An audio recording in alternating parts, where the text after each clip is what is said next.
This podcast is a member of the Place to Be Nation family. Visit us at placetobenation.com, the only place to be in your pop culture world.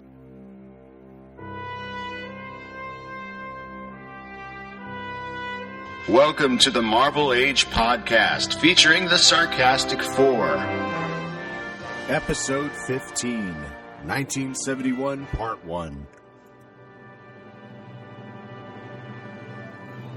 Then once you've mastered the stick figure, add ovals for the hips and rib cage. The arms and legs are built by adding cylinders. And continue refining the drawing. Remember to always draw through the figure. By that I mean, even if some portion of the body will be hidden by an arm or a leg, draw it anyway. Like Iron Man here, about to spring at some malicious miscreant. You can eliminate what you've drawn later when you add the limb which will conceal it, but you'll be certain that every part of the anatomy is in just the right position. When you've finished the filling in the details, you erase the construction lines which have been drawn through, and the result should look something like this final figure of old Shellhead. Yeah, it should, if you're John Buscema. But don't worry, you'll get it with enough practice. Remember, if it was easy, everyone would be doing it. Place to Be Nation, pop! Welcome back to the latest edition of the Marvel Age podcast. I, of course, am your host, or one of your co-hosts, Nick Duke, here to take you on this latest year-by-year edition of our year-by-year journey through the Marvel Universe's rich publishing history. We have made it all the way up to 1971, and with the coming of 1971 comes our first three-part edition. That's right, 3 separate episodes breaking down 1971. We're going to bring the first of those to you here tonight. But I, of course, could not do this alone.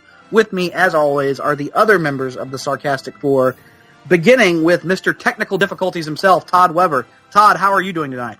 Oh, just splendid, gentlemen. How are you all?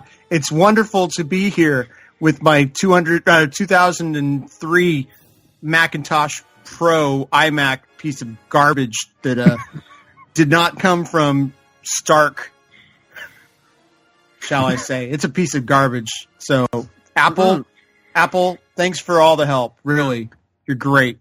I'm not aware of what this term garbage is. I am, however, familiar with garbage. Garbage. That's just that's a different matter altogether. But you heard him right there, folks. Also joining us tonight, as always, Mr. Tim Capel. Tim, how are you tonight? I am doing somewhat better than garbage. Mm-hmm. We got our first 3-part year. I don't know if this is going to be the precedent now going forward, but I guess send me any complaints, mean tweets, or other misgivings you may have. But hopefully we get off to a pretty good start with that in part 1 of 3 for 1971.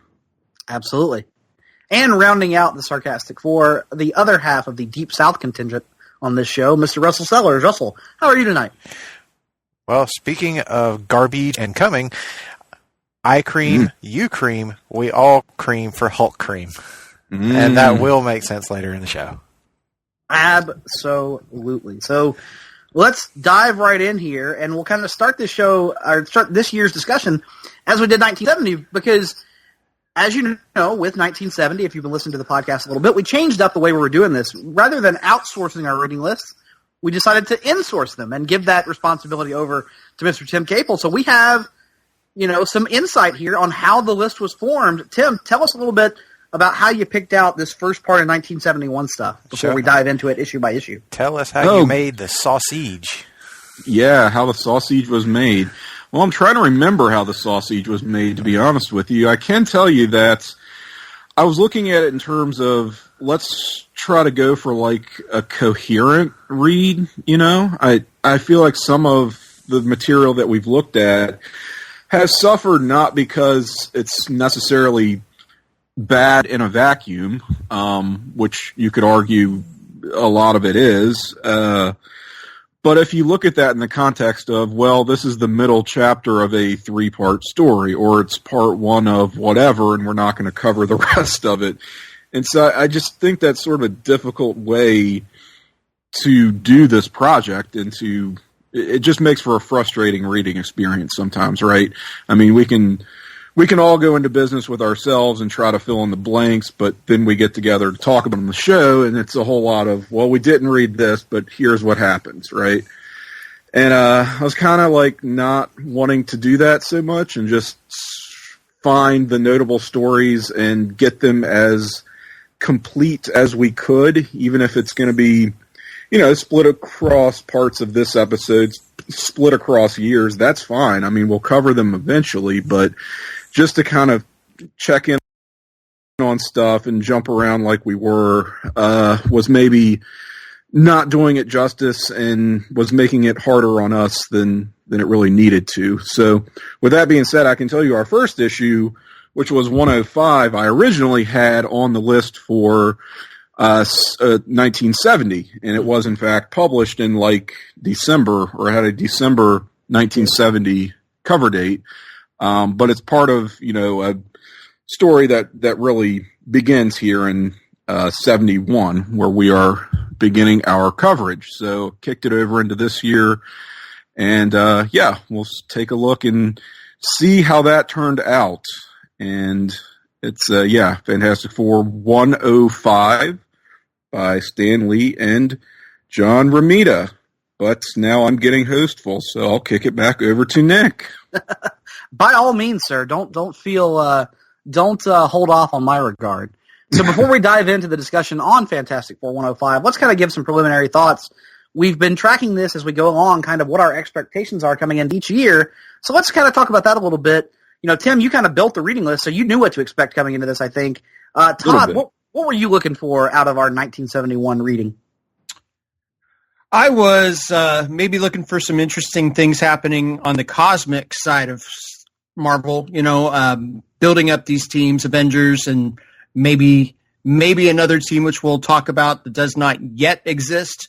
But is there something that's going to kind of fill the void that X-Men is going? Not that they were cosmic or anything, but you feel that Marvel is going that way, is turning that way. Plus, we have the tremendous loss of Jack Kirby to overcome. Mm-hmm. So we're looking at books like Fantastic Four, and they poured over an successful artist from another book or other books, and then that leaves a void. So it's an opportunity for someone else to step up. Really interesting things going on personnel-wise with these books, and the quality as a whole was perhaps much better than I expected. So looking for just kind of fleshing out the universe, especially on the cosmic side, getting some more villains, and maybe getting some more fresh blood on the creator side as well. Absolutely. Russell, what about you? What were you looking for coming into 1971? A lot of what Todd just said. I was looking forward to some more new creators, especially like coming in, because as we go along in this journey, we're going to start to see more writers and more artists coming into the fold. Some true classics, just legends in the business coming in, and of course, I was looking forward to maybe seeing the evolution of certain other people that we've been seeing all along, like the Buscema brothers, and of course John Romita, who has already made a big splash on Amazing Spider-Man, and the continued evolution of Gil Kane. Even though we're not reading a lot of Spider-Man in this episode, I knew that he was on this issue of Spider-Man, but like Todd was alluding to, since we're losing X-Men, I was hoping for like the emergence of maybe a new team to help fill that void a little bit. And of course, as we've been reading along, Fantastic Four, at least for me, has been kind of one of those titles that's evolved into something I actually enjoy reading. So given how good 1970 kind of turned out to be, my fingers were crossed for continued evolution of that title, especially. There you go. And that's kind of the same way I was, primarily looking at it from a creative side. Stan is kind of the last holdout at this point. Steve Ditko has left years before. Jack Kirby has just left. And here in 1971, not in this episode, but later in the year, we're going to see him finally give up the reins of his two most long-running titles, those being Thor and The Amazing Spider-Man. Still writing those at this point, but he'll leave by the end of 1971. So creative shakeup, I think, is the best way to describe 1971. And it almost feels like 1970 was the last year of that early Marvel, because once Jack Kirby leaves, it kind of feels a little different. So With all that being said, let's jump right into our discussion. We're going to kick it off with Fantastic Four 105 and 106. And right here, 1970, I'll be honest, Tim did such a wonderful job, and he did a wonderful job here again, that the lists were kind of indistinguishable from whatever we were going to be reading for CBH. Now I can tell you what the difference is. Tim's going to have us read every fucking issue of Fantastic Four. I'm trying not to, I promise. I'm not going to complain about it this time. Tim, at least it hasn't been bad so far, right? I might be using those words. I am not complaining either. It's just it's some good-natured ball busting. But here we are with Fantastic Four 105, 106 that sees, Crystal has become essentially a regular member of the Fantastic Four, kind of has morphed into something of a Fantastic Five in recent issues. And here we see her stricken by some mysterious illness that requires her to return to her homeworld, or not to her homeworld, but to her people, the Inhumans. Something about some bullshit, chemical composition of their atmosphere, something. Basically, a really lazy way to get Crystal out of the monthly title, it feels like a little bit to me. Meanwhile, the ongoing struggle of Reed Richards to find a suitable cure for the affliction that has taken over Ben Grimm's life, leaving him the monstrous thing that we all know and love, seems to have finally found something that works. However, we see the first hints of it here. It has unintended consequences, as it has, kind of made the Thing an unlikable prick. So that's the best place to start. 105 to 106. Hey, I like these issues. They're not, I believe it's John. Is it John Romita Jr. that's doing these at this point? Not Junior, but John Romita Jr. I'm so used to saying John Romita Jr. that I don't even. Romita did 105. Let's see if he did 106. Buscema did 106. I mean, it's okay that you keep calling him Junior, because Romita did both. Okay, very good. Marvel Unlimited makes that same mistake on their listing of the issue. They so, do. Well, what are you the point being, I like the art. It's not Jack Kirby, but I mean, nothing can be. The stories, the dynamic between the team continues to work. So for the most part, these first two issues, I don't think they're overly. They're not real deep on plot. They're not real deep on a lot of import, I don't think, but they're entertaining enough. So better than some Fantastic Four we've read, not as good as others. Todd, what was your take on these first two? Yeah, it moves the story along. You create these situations that create tension, setting up later storylines. Crystal has to leave. Johnny becomes very sad and difficult to deal with. Ben finally gets the ability to control switching from human Ben to the Thing Ben, but he becomes even more insufferable than he was in the early days of Fantastic Four. Even being mean to Alicia here. Other great things of note, you have the mysterious Agatha Harkness, and you have Sue Storm, or Susan Richards, in her Hillary Clinton pantsuit shopping throughout. So that's entertaining. I like these two issues just fine, honestly. The Fantastic Four so far post-Kirby has been fairly consistent, maybe, except for some of the stuff they did with Magneto that we talked about in 1970. So I'm pretty happy with this, and God bless Joe Sinnott, man. Greatest living comic creator. Perhaps he is one of the things that makes this so consistent. The inking is always on point with these. Absolutely. Tim, your thoughts here? Yeah, these aren't real monumental issues. I kind of thought it was important to track Crystal's exit from the team, which coincides with Ben's reversion back to his human form, and him becoming a dick in the process of that is sort of the through line we're going to be following. So it's sort of difficult to break up this somewhat long, meandering run of FF issues. But like I said, at least it's not really bad to read. We've encountered worse here, and I don't know. Crystal gets a pretty unceremonious exit, right? Where she's been like the Jeff Jarrett to the 1997 Four Horsemen, just that fifth member hanging out for a while. Oof. And all of a sudden she can't deal with the pollutants of the Earth's atmosphere, I guess, because she's lived in a bubble, essentially. quite literally. So, okay. I guess that gives Johnny some angst. In the background, we have this plot we're dealing with, the monster that's like a glowing red fireball rampaging through the streets of Manhattan. God almighty, I forgot about that completely. That's how forgettable that whole, aspect of the story was. Because the other stuff with, the character dynamics was far more interesting than the physical threat they were facing in this. Yeah, kind of just serves as a distraction. But it gives us a lot of that characterization of Reed, where he's like the greatest and best man in the universe who ever lived. They lean pretty hard into, Reed Richards' savior, right? We're going real hard on that. And I wonder if that has something to do with Jack Kirby's absence, where, Kirby was much more like Ben Grimm was his character and almost like his avatar in a lot of ways. And maybe Stan gravitates more towards Reed. I don't know. That's kind of my personal pet theory. Completely backed up by nothing but my own reading of this stuff.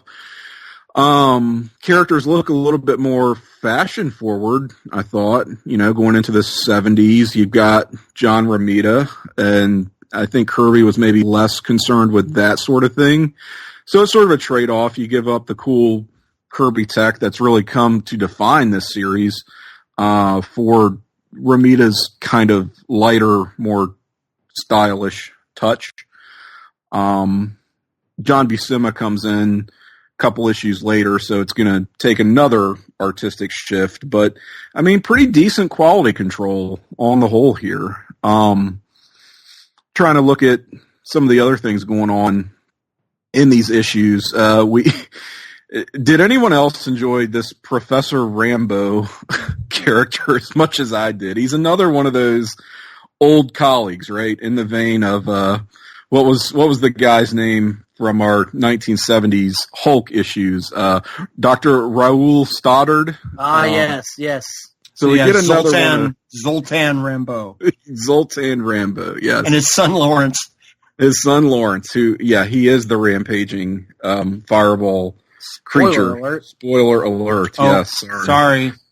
No, I was hoping, reading it was going to end up being like some villain we'd heard of, and it's a Mort. It's a guy that's gone forever. Yes. And I was like, have we seen this guy before? The story is sort of acting like we have, but it's not pointing us down the direction of any footnotes or anything. And not just an old colleague of Reed Richards. So just one of those stock characters we would get from time to time. So that was sort of funny.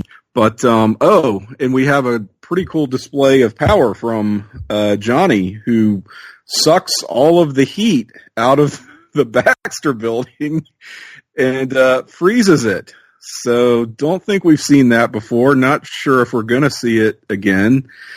And it literally has the effect of putting the story itself on ice, because the thing is in the process of being transformed back into his human form.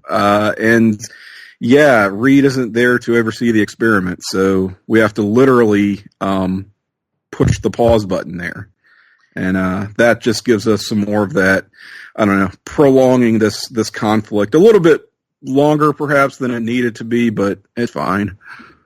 Tim, let me ask you, if he can suck all the heat out of the Baxter building to encase it in ice, do you think he could patch the hull of a spaceship with ice? No comment on that. I will leave that coverage to the hard traveling fanboys. Fair enough, sir. Fair enough. Russell, what were your thoughts here on these first two Fantastic Four issues we covered in 1971? Well, I think I may have been a little higher on them than you were, because I appreciated the villain who wasn't actually a villain in this story. He's a nice thing to do for like a very seemingly self-contained couple of issues that have a nice through line into the other three, decidedly more important issues to FF's history that we will also read as part of this year. So I appreciate Tim putting these on there to give us that through line of Ben Grimm's transformation. Like he's the underlying plot thread that goes from 105 through 110. We also have Reed Richards actually getting a decent hero moment there in issue 106, where he essentially becomes a giant ball of yarn to encase the villain or the out of control rampaging monster, who is actually just a dude who's trapped in this kind of like weird suit that he doesn't want to be part of. That's just randomly destroying things. It reminds me a little bit of a Justice League Unlimited episode where this guy had like created a black hole in his chest, and it was like absorbing everything around him. There was nothing he could do to stop it, but here comes Booster Gold, who's going to like save the day. It's a little like that in my reading of it, anyway. As far as the random professor no one's ever heard of, not the last time we're going to see that in this particular storyline, is it, Tim? No, there's an interesting. Boy, howdy, is there an interesting narrative choice employed here coming up. Yeah. I like to imagine that Reed Richards just like. There's an entire miniseries that can be done about young Reed Richards just working with all these people who will later go on to either create villains for the Fantastic Four or be villains for the Fantastic Four all at the same time, just in like one giant like lab where they're all working together. And of course, thank you. And of course, you've got Ben Grimm becoming an asshole. But the way I read this story, maybe it's just my own headcanon, is Reed was trying to find a way not to turn Ben necessarily back into a human, but to transfer all the awfulness of himself into another being. So basically, Reed was like, let me take all the things that make me an asshole, and I will transfer them into Ben Grimm, which work. Unfortunately, Reed is also still an asshole. Yeah, he's still an asshole. Oh no, he's a good man. Nope. Reed, you're a good man. You know what this means? We need Robert Kirkman to write the eventual Fantastic Four MCU movie. You know what? Don't tempt them. Boy. Don't. No, it'll never happen. But they'll be like, no, we've watched you, slowly ruin your own creation and lose money, so we're not going to hire you again. But yes, these two issues I actually thought were pretty well fine. I enjoyed reading them, though I will concede to Nick's point that they are kind of forgettable in the grand scheme, because nothing that happens here is probably going to wind up being all that important going forward outside of the stuff with Ben Grimm. And maybe the crystal stuff, I guess, just because it kind of takes her off the board. Yeah, like that will probably be important, but that's over with by the end of 105, and 106 is all about this random pop-up, I don't even want to say villain, just like this random pop-up challenge that they have to deal with. But that all gets taken care of very quickly. And then we very, very much move on to the real shenanigans of 107 through 110, which, man, I had some trouble wrapping my head around it, Tim.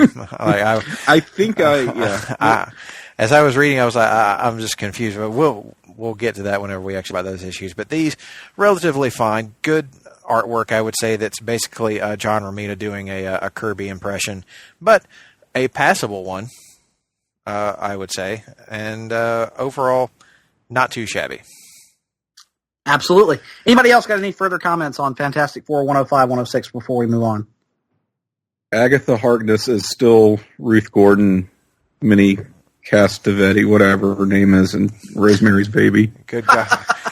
Good God, she's creepy as fuck. She looks a lot like the evil stepmother from Cinderella in her depiction. I just completely read her with that voice. And I'm sure we have a lot. I think we have more Agatha Harkness to get into in the later Fantastic Four that we'll cover in the back half of them. Oh yeah. But let's move on to our only check-in with the Amazing Spider-Man in this this episode of Marvel Age. Yeah. We looked at Amazing Spider-Man 92. The plot of this one sees we are dealing with the fallout from all the Sam Bullock stuff from the last batch of Spider-Man issues that we read. Sam Bullock, of course, is a corrupt guy running for DA, and yet the public loves him for some reason. He's promising to bring law and order to the city of New York. He's a massive douchebag, and yet people love him. Not that we would know anything about that. He's making New York great again. He is making New York great again. And so we've also had Peter. Gwen is getting closer and closer to discovering his secret, and so he kind of takes this drastic action of, how can I throw her off the scent? I'll pretend to kidnap her. He's never going to actually hurt her, but he figures if Spider-Man takes a drastic action, that she thinks is reprehensible, she'll know there's no way it could be Peter. How could this go wrong? Yeah, how could this go wrong? And of course it does, as with pretty much everything that Peter does. In terrible fashion, it all falls apart right in front of him. Iceman, Bobby Drake, sees this all happening from the street. He decides to show up and whoop Spidey's ass. They have a misunderstanding, and then wouldn't you know it, by the end, they put aside their differences and team up for the common good. I like this a lot, actually, as many times as we've seen this kind of trope done in stories in the modern context. It's 1971, so I'm willing to give it a pass on that. And Peter Parker is still the most interesting character in the Marvel Universe. John Romita continues to be an outstanding artist, and I'm loving me some Spider-Man right now. So, yeah, this is all good stuff. Todd, your thoughts here? Bobby Drake is a sharp dresser, but he's a real jerk. He dumps off his date like, I gotta go. Here's a taxi. Bye-bye. Interesting single issue here story. Best character, I think, of the whole thing was J. Jonah Jameson. Yeah, he's great. Because we get woke J. Jonah Jameson. And Robbie Robertson actually is pretty great here too.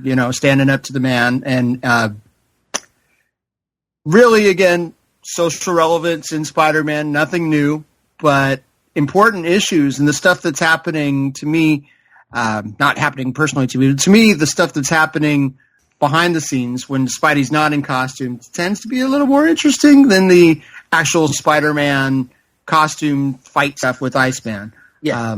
But it is good on a couple fronts to see an X-Men step up during their book's hiatus and has similar personality to Spidey here. So, I mean, it kind of works. It'd be interesting to see him in a Marvel team-up kind of context. And I guess that's what this is. It's maybe a tryout for Marvel team-up, which is coming in a year and a half, I believe. And they wrap up the Sam Bullock stuff pretty quickly, though. It's all of a sudden done, and I don't think they go back to it after this. I mean, it gets a pretty conclusive finish in the end of this issue. Gil Kane's personality shows through a lot in his faces. You don't see as much of the Romita influence in the art. Still solid and consistent, just like every Amazing Spider-Man story, it seems, every year.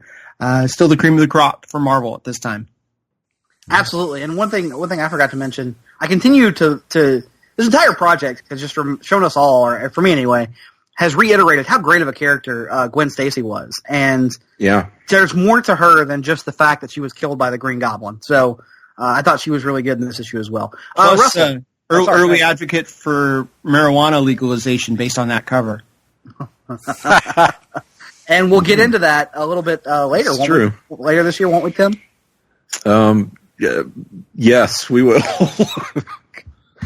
All right, Russell, your thoughts here on Amazing Spider-Man 92? Echoing what Todd said, my favorite scene in the book was the J. Jonah Jameson and Robbie Robertson scene. The whole back and forth with them and Bullet was absolutely great. Although it's a little funny to hear J. Jonah Jameson call somebody a bigot, but at the same time, all of this is just right on. A great moment for the newsroom side of this comic, which really doesn't get much of panel time, like not at least in like any kind of real depth. So this was the first time you see them like really take someone on head on, and J. Jonah Jameson doing the right thing. Yes, it's a woke Jameson, as we just alluded to, but it works. It's really good stuff. And of course, Gil Kane and John Romita working together makes for one outstanding art team. I absolutely love the look of this book, each and every issue.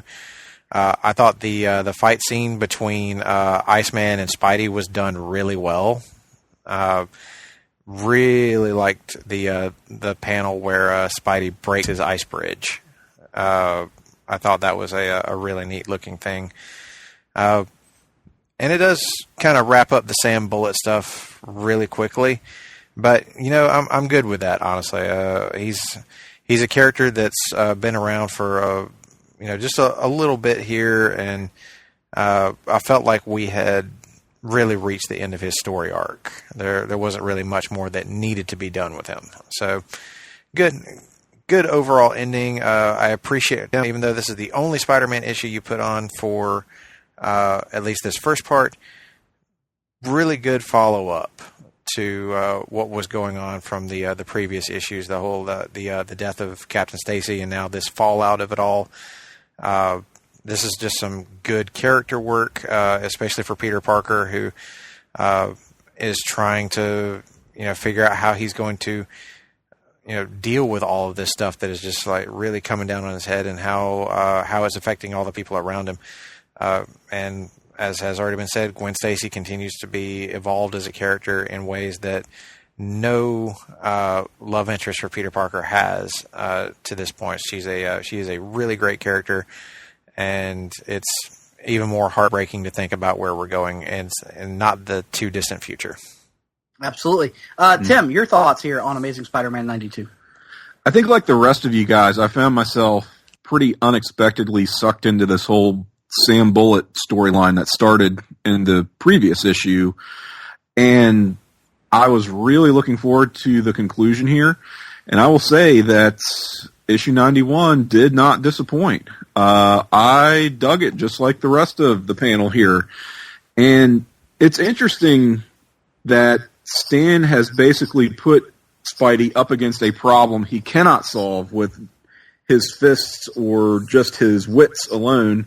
He needs allies, and he gets a pretty unexpected ally, as we've talked about with Jonah making the little 11th hour face turn. Of course, we get Iceman in here as well, first as an adversary and then as an amazing friend, right? Couldn't their friendship just be amazing? Oh, I see what you did there. I thought that Iceman was more interesting and capable probably here than in any of the X-Men issues that we read. Like it was just like just leagues apart from just the stuff. I mean, he was in all of those X-Men comics, not that we covered a ton of them, but just such a non-entity there. And it's just great seeing him having something to do here, and used to really good effect. As for Jonah, it's funny.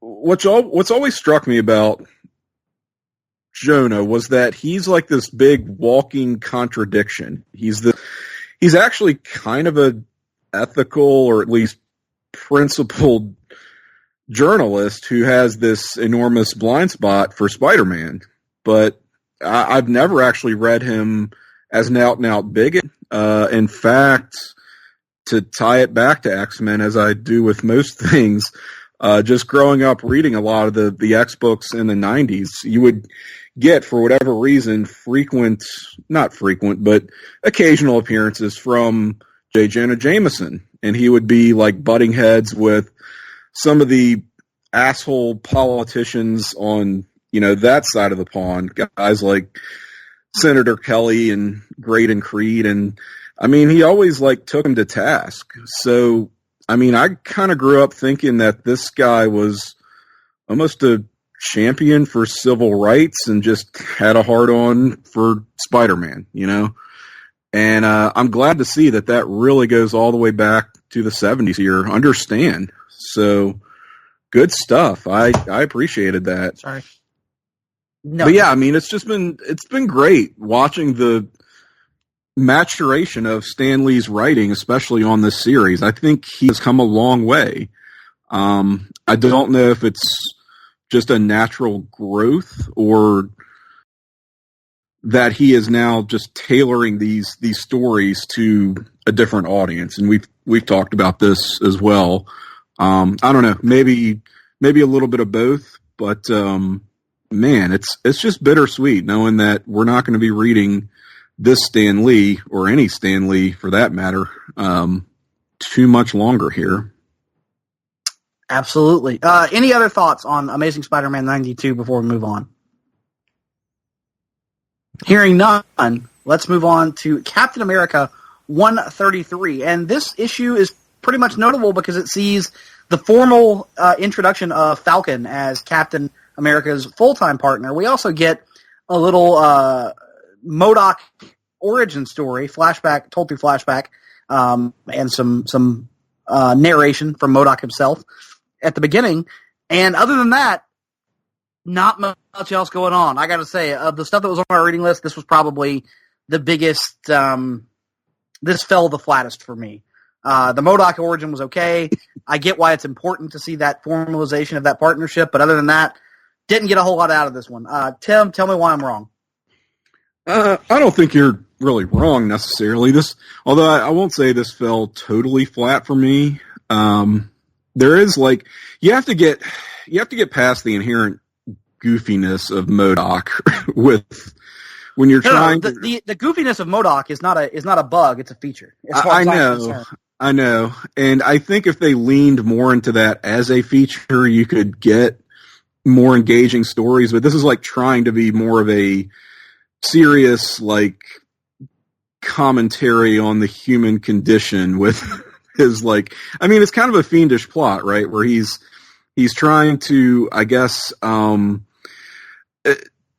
elicit sympathy from this populace here in Harlem, and prey upon their victimization and turn them against Captain America, and it sort of feeds into his own self-thing, I guess. There's that panel where he's looking upon his features, and it's kind of like me when I look at Chris Evans. And it's just, very, very sad. I will say I was not prepared for this MODOK origin story at all. I'm not sure I knew that MODOK even had an origin, really. That he was just this guy, this AIM flunky that they performed these horrible experiments on, and this is how he came out. So yeah, it's trying to be socially relevant, but it's hard to achieve that when MODOK is your antagonist. So I don't know. I thought it was ambitious and I admired it, in that respect. But beyond that, yeah, I would agree. Bit of a misfire. It's interestingly bad, at least, if you're going to call it bad. Indeed. Russell, your thoughts here? Perhaps not. My God, you want to talk about a forgettable issue?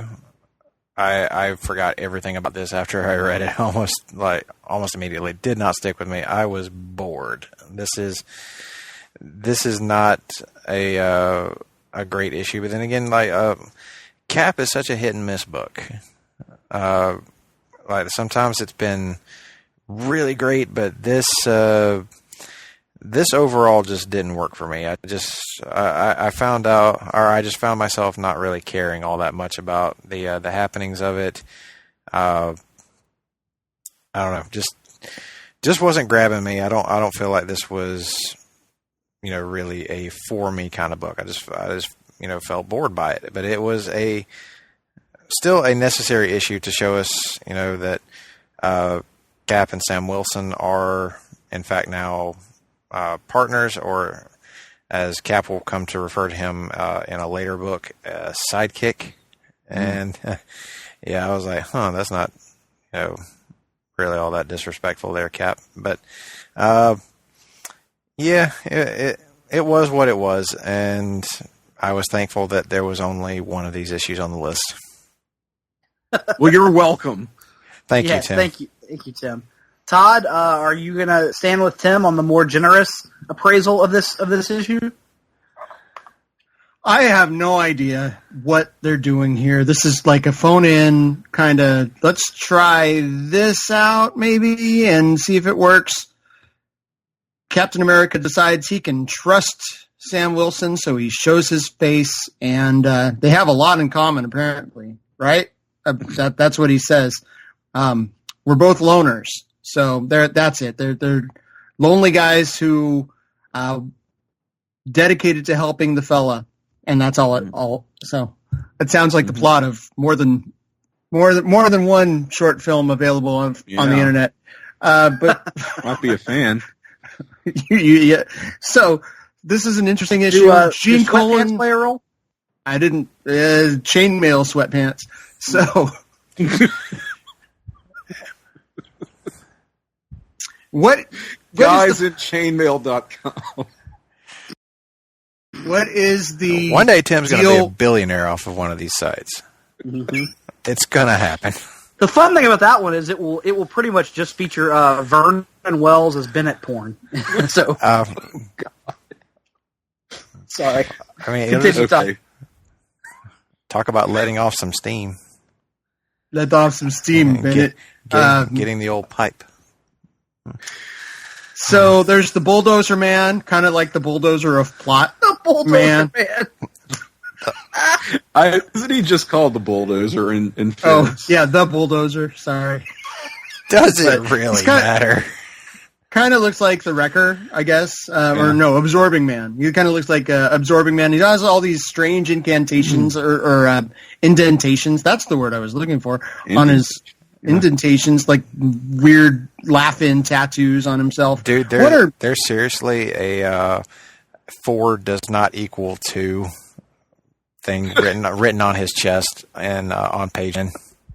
So, yeah. Love that little detail. Yeah. 4 does not equal 2. There we go. And I'm pretty sure that there's a 3 divided by 6 thing here, so it's going to be 1/2. Yeah. 4 does not equal. That's like Dick Ayers, the inker, like some hidden anti-polyamory message he's putting in there. So, put this on Dick Ayers. Well, I was going to say he's probably the reason this issue looks as good as it does, because it's actually a pretty good, pretty well inked and colored issue. Yeah, especially on the app, you get the fresh, bright colors. Mm-hmm. Still not in love with Falcon's color scheme of his own, which is green and orange, which works on some characters. Green and orange, don't get me wrong, work really well for certain individuals in the DC universe. But on Falcon, with his red Falcon, does not necessarily seem to work. Thankfully, this is a short-lived costume. Speaking of Falcon, what is Falcon's power? He can control his Falcon, right? I guess. So far. Sort of. Fly with the costume. That's it. Can he? He doesn't have the wings yet. Oh, well, then Can't he does fly.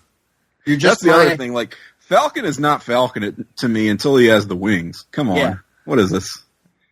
So, yep.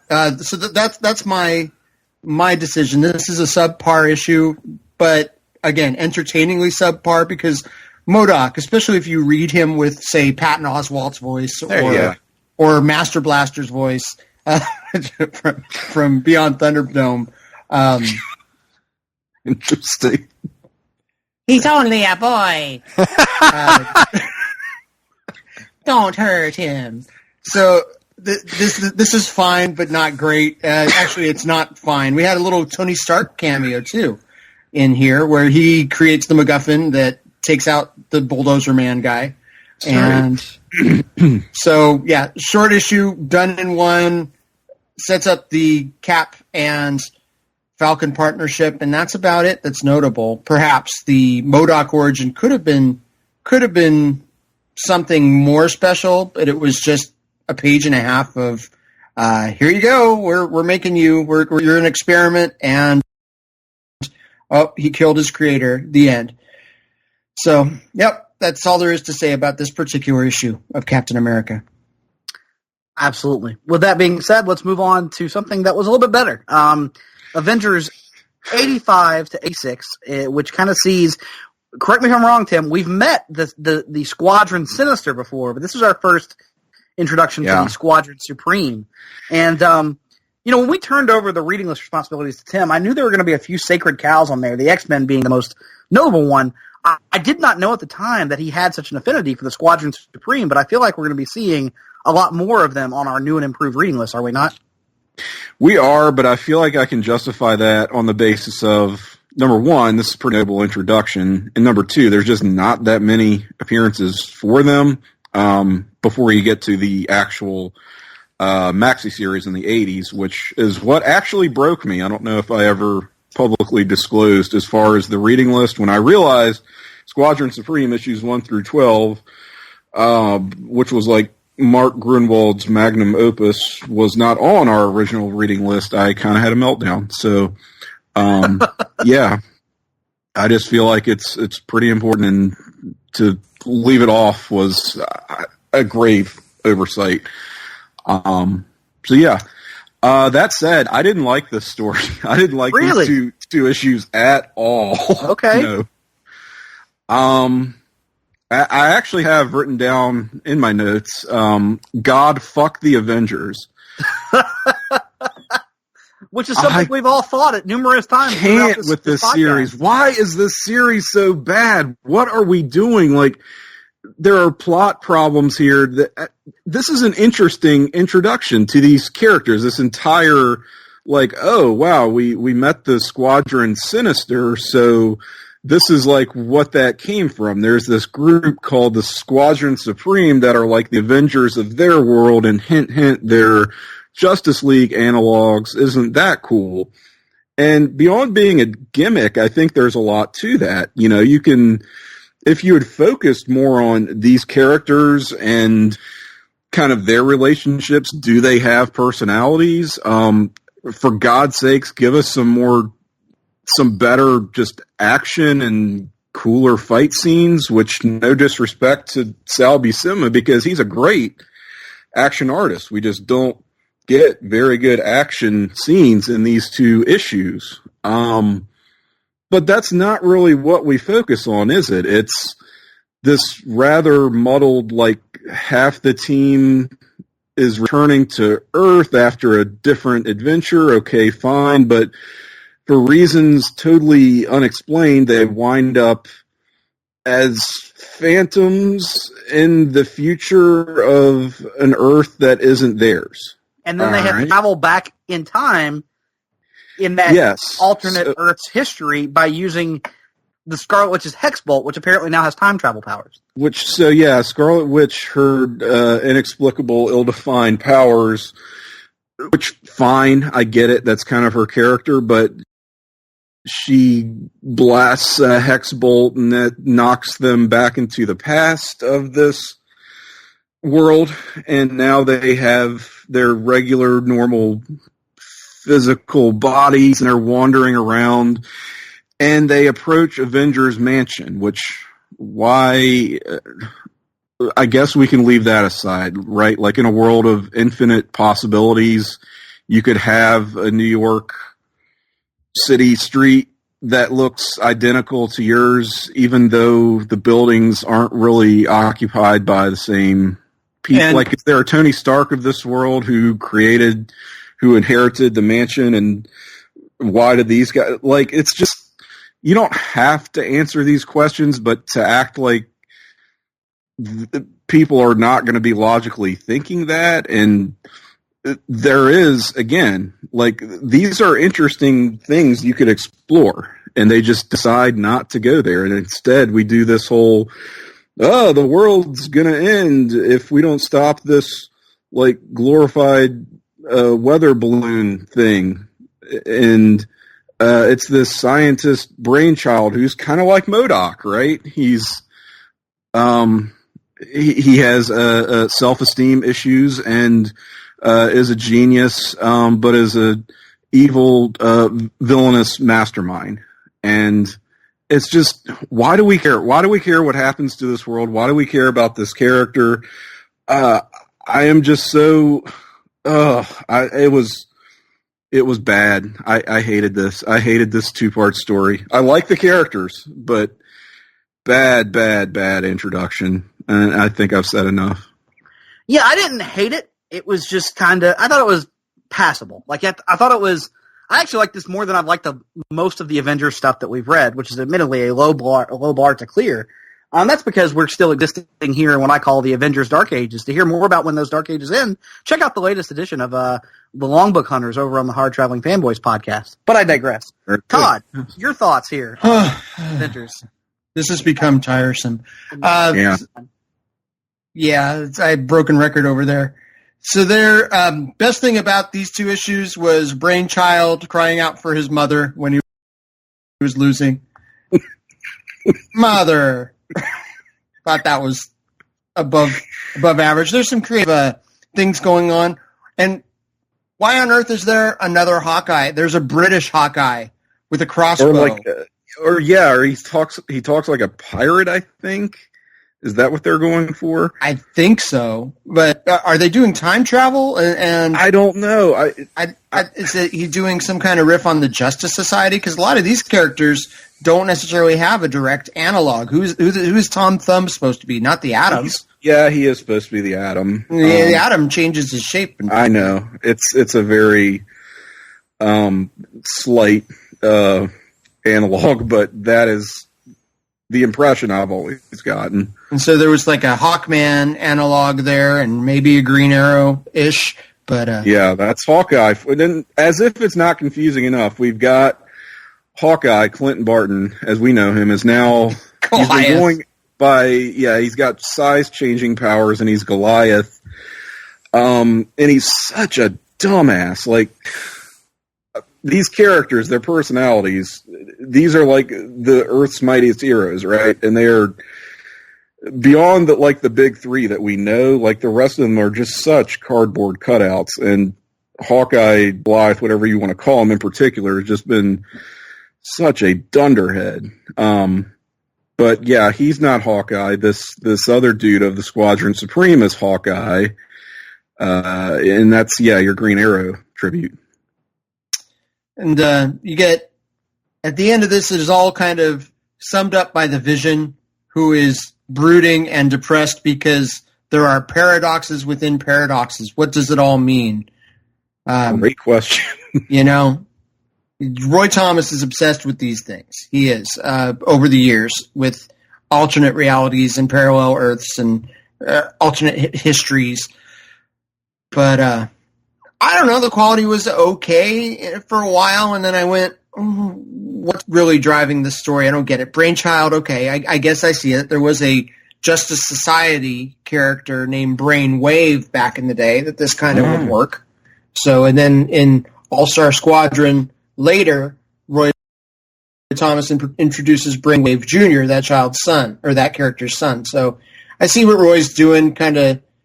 At least he has his own thing. He is kind of obsessed with World War II, and he'll go back to that lots of times over the years. But the characterizations of the individual Avengers seems to be lacking. The definition of Wanda's powers is still very vague, and I don't know why I'm supposed to care about the Squadron Supreme just yet. Or are they the Squadron Sinister? What's the difference? Are they the same? Are they different?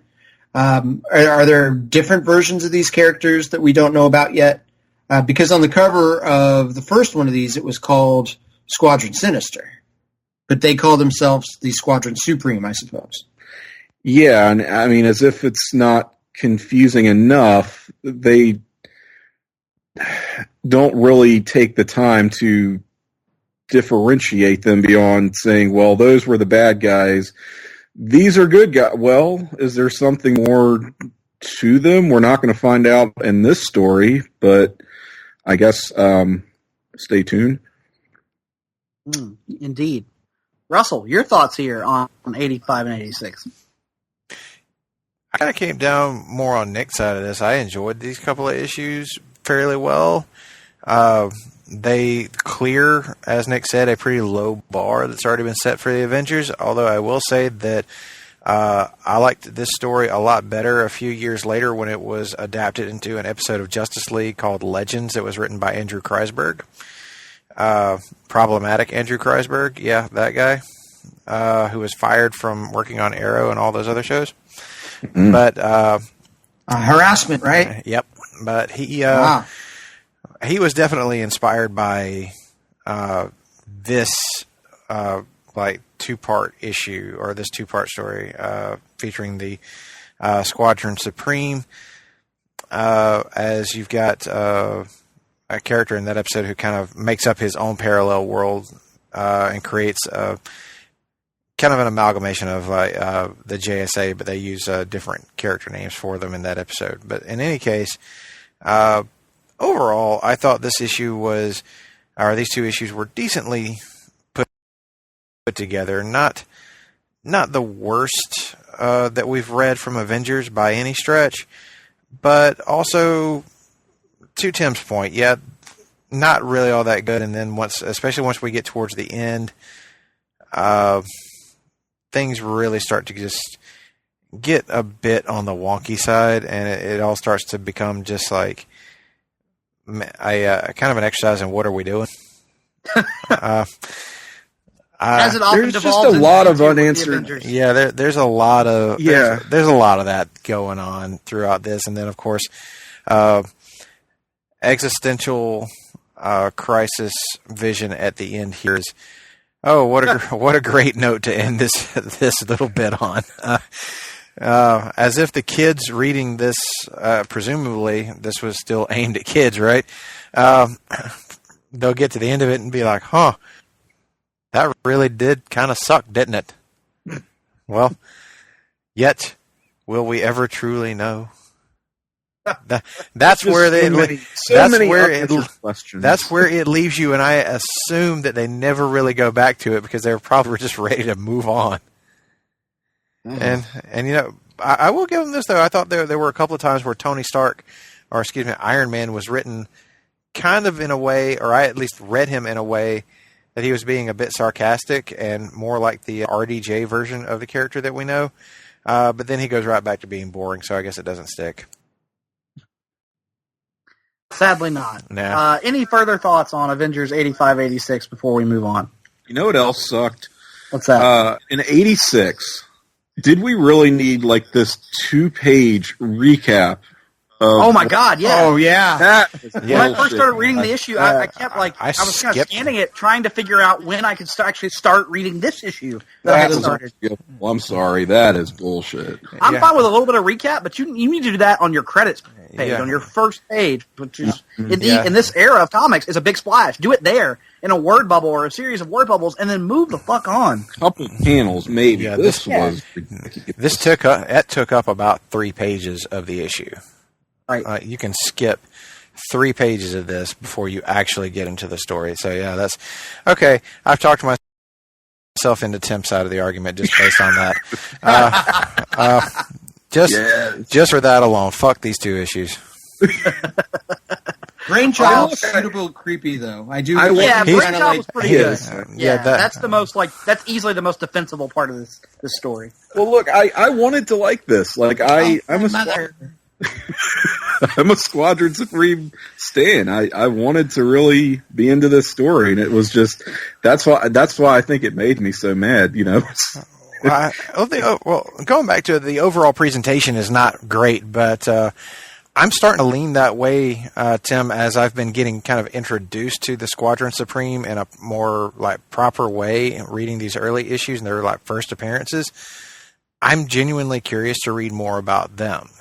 So, like the characters presented at least made me curious. The story they were in was not all that great, but I think that's just a sign that maybe it's time for some new creative blood to be brought into Avengers to really shake things up a bit, if you will. Are you suggesting that the Squadron Supreme were a gift for later writers? Yes. Are you suggesting as well that Avengers just wasn't worth reading until the new Avengers run of Brian Michael Bendis? Now you see, I have not read the the Kurt Busiek Avengers run that perish forbid that certain people are real high on and certain other people are not real high on. So I can't really offer you up an opinion on at what point does Avengers get good.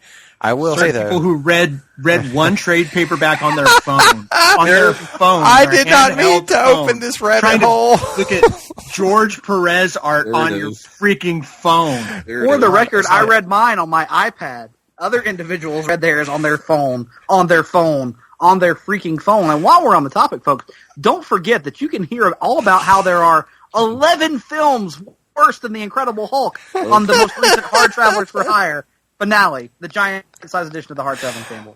And 21 films better than Age of Ultron, apparently. That's true. Wow. 5 heroes better than The Incredible Hulk. Better than Iron Man. Hey, Tim. All right. Tim, I got a question. We have found that gold button. Mother, grab the defibrillator. God, what else? I need help. Yeah. Vince McMahon ear tug. I can think of no better place. Let's just go ahead and take a break. Let's let everybody cool off. Calm down a little bit. Just calm down. Let's all get along. Let's all, just take a moment to ourselves. Because when we come back, we got more Avengers to talk about later on in the episode. We're going to cover some Avengers. We're going to cover some Incredible Hulk. Well, we have an issue of Avengers where they feature. We're going to talk some more Fantastic Four, and we're going to talk some Submariner after the break. Stick with us. Promotional consideration paid for by the following.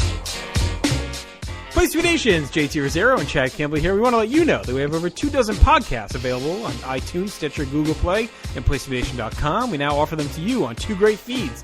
On the Place to Be Nation Wrestling feed, we dive into topics running the gamut from today's WWE to the glory days of yesteryear and the ins and outs of the territory days. In addition to our full-length shows, we also deliver to you special pod blasts on topics old and new. The Place to Be Nation Pop feed is a veritable treasure trove of great content. Offer tremendous shows covering the land of movies, television, life, comics, and sports, brought to you by the most knowledgeable and insightful folks in the podcast world. You can find all these great shows, plus archives of our past podcasts from over the past 8 years as well by subscribing to both feeds on iTunes. And while you're there, be sure to rate and leave feedback as well. All of these shows, plus others, available on PlaceToBeNation.com, where we cover pro wrestling, sports, movies, comics, plus in-depth search projects, and much more. Be sure to support our site by using www.PlaceToBeNation.com/Amazon when doing your online shopping. We want to thank our friends at Boneheads Wing Bar, ProWrestlingOnly.com, and TheHistoryOfWrestling.com as well. Be sure to follow us on Facebook, Twitter, Instagram, and Tumblr. PlaceToBeNation.com, the only place to be in your pop culture world.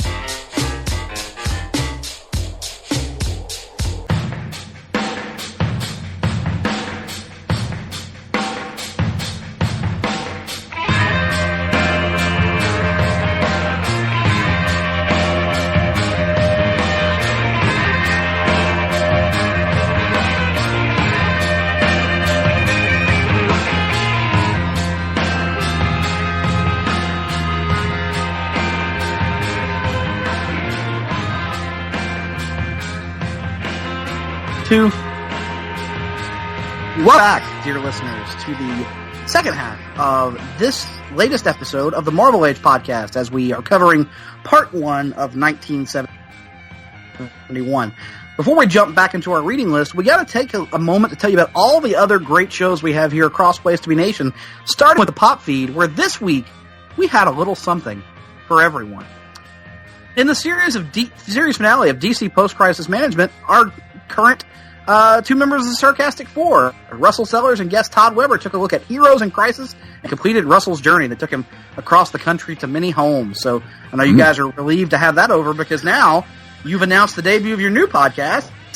And in the first episode of your new weekly podcast, DC4U, you're celebrating the anniversaries of Batman and Batman 89. And I hear you have a decent guest, fair guest, a guest that's not too shabby on that there show. So, I'm sure that was pretty good. Yeah, he doesn't toot his own horn or anything. Never. He's a real great man. According to my drunk sister-in-law, that is indeed the case. In any event, the Hard Traveling Fanboys, that's me, alongside Greg Phillips, and that, of course, is the longest-running weekly episodic podcast in all, our comic book podcast, in all the places. No. Oh, yes! Yes! I've been drinking. The live read says we wrapped Avengers month, but that's not true. We kicked off X-Men month, and actually... yeah, we kicked off X-Men month with a very special edition of Countdown, where we went 1 to 11 on the Fox X-Men films, or 11-1, I guess you could say, going from worst to best. Greg and I had tons of overlap in our list, some very minor differences, but it was kind of a cool look back as we prepare for our next episode, which will be, of course, a review of the much anticipated big screen debut of Dark Phoenix, the final film. There are 11 X-Men films worse than Logan. 11. That is absolutely true. Although if you're Vulture, you think there are 5 X-Men films better than Logan. But that's neither here nor there. In the 20th episode of Songs with Friends, Steve and Kelly feature Bob Seger's Night Moves and Third Eye Blind's Semi-Charmed Life. The NBA team is back with Gone Fishing Part 2 as Andrew and Adam go west. Okay. The second episode of PTBN E-Ticket Attraction finds host Jason Sherman and guests Andy Atherton, Neil Trauma, and Chad Campbell talking everything Epcot. Truly, this must be hard to be believed. And finally, Chad was on it for the first half, and then he mysteriously vanished. I don't know where he went. Maybe he went to go get in line for the Frozen attraction or something. I imagine that he went to see if he could, have a serious discussion with Dave Meltzer about the quality of his star ratings lately, but that's neither here nor there. And finally, be sure to keep an eye on our social media feeds as the reboot of the greatest song of the 80s tournament is going to start soon. We promise no Russian interference this time. Do we? Duh. Well, over at the PTBN Wrestling and Hockey feed on the Place to Be Nation podcast, Justin Scott and guest John D'Amato wrap up the summer with a hot review of SummerSlam 89, featuring one of my all-time favorite matches, Hart Foundation versus the Brain Busters, Arn and Tully. On a new Talkin' WCW, Jenny, the Sarcastic Four's own Tim Capel, and Greg Phillips discuss a trio of matches featuring the natural Dustin Rhodes. Hey, do you think they talked about the King of the Road match on that one? I can't imagine that they did. No. We might have. In the 7th episode of Row 1, Seat 1, Ben welcomes Southern Underground from Evan Koo. Gets a behind-the-scenes look at their latest event, Southern Underground Pro. Sup Wrestling, yo. Scott Criscolo, Nate Milton, Steve Willie recap Double or Nothing from AEW Classic TNA on the latest edition of Main Event on PTBN Wrestling. Boom. Yeah. All that sounds great, guys. And on PlaceToBeNation.com, you guys can check out the newest Draft Wars, in which the PTBN staff members drafted takeover matches, and you guys can vote on who picked the best roster of all these great matches across the board. I've read through it. They really did have just stacked cards top to bottom, but I mean, it's NXT TakeOver. Can you really go wrong? I don't think you can. Ooh, truly a Sophie's choice there of drafts. So, also available on the site is the latest installment of PTBN's excellent WWE Network adventure that had an in-depth look at Mid-South Wrestling from May 26th of 1984. Of course, check out our social media pages and message board at bigelow34.proboards.com, and for information on joining our WWE, that is greatest WWE pay-per-view and television match ever project, hit up the Pro Boards. Get in on the conversation today and start researching your list. All right, Nick, take us back in, sir. Absolutely. So let's kick off our discussion of the books remaining on our, our reading list, and let's go back over to the first family of Marvel, and that being the Fantastic Four. As we mentioned earlier, Tim has got us reading every Fantastic Four issue in 1971. I don't think that's an exaggeration. It's not true. Well, it might be. We haven't seen the other 2/3 of it. Let's see. Did you hear that? I did. We did hear. Oh, cool. All right. So anyway, the manager is back with us, ladies and gentlemen. We're going to pick up here with Fantastic Four, one of them that takes us all the way through to 110. And the main thing I take away from this is the continued Ben Grimm drama of it all, how he is growing increasingly erratic, alienating not just the Fantastic Four, but his beloved Alicia. Along the way, we have this another Reed Richards' old colleagues who has popped back up, who I've already forgotten the name of, and Janus. Janus, yes, that's right. Anus with a J. Indeed. And then we also have... No, it's Janus with an anus. He pops back up the first time, as a matter of fact. So, confusing as that statement is, we will try to unpack it. Absolutely. A lot going on here. We also get, later in this little run of issues, a return to Negative Zone and the villain Annihilus. And I'm going to go ahead and say this. I know it's one of the early foundational things that Fantastic Four is built upon. Every time they do this, I am bored to tears by this Annihilus and Negative Zone stuff. I don't have any time for it. I think it's really just kind of repetitive and the same thing over and over again. I could do without this. So the Ben Grimm stuff is great. The character dynamics here are interesting. Them doing the punchy, fighty standard superhero stuff, not so much for me. Maybe you guys have a different read on it. Tim, we'll start with you. Okay, so FF107, this is where we get John Buscema art now here on this title. Pretty good, although we get a way off model Alicia Masters. Yes. She looks way different than she used to here. Not sure what happened there. I mean, wasn't John Romita the art director? You would think that, I don't know, there would be better coordination there, especially with them being the outgoing artist. But in any case, yeah, we learned that the experiment was successful. Ben Grimm can transform, yes, there it is, back and forth now at will, and he does so no less than 9 times in this issue. Wow. That was kind of a lot to try to keep up with. But yeah, it's really about the Ben Grimm of it all here. This character, Janus is anus with a J, is introduced. We are told that this is an old colleague of Reed Richards, and then going into 108, it's explained that this is an pre-existing villain apparently of the FF that we've never seen before. How is this possible? Well, comics.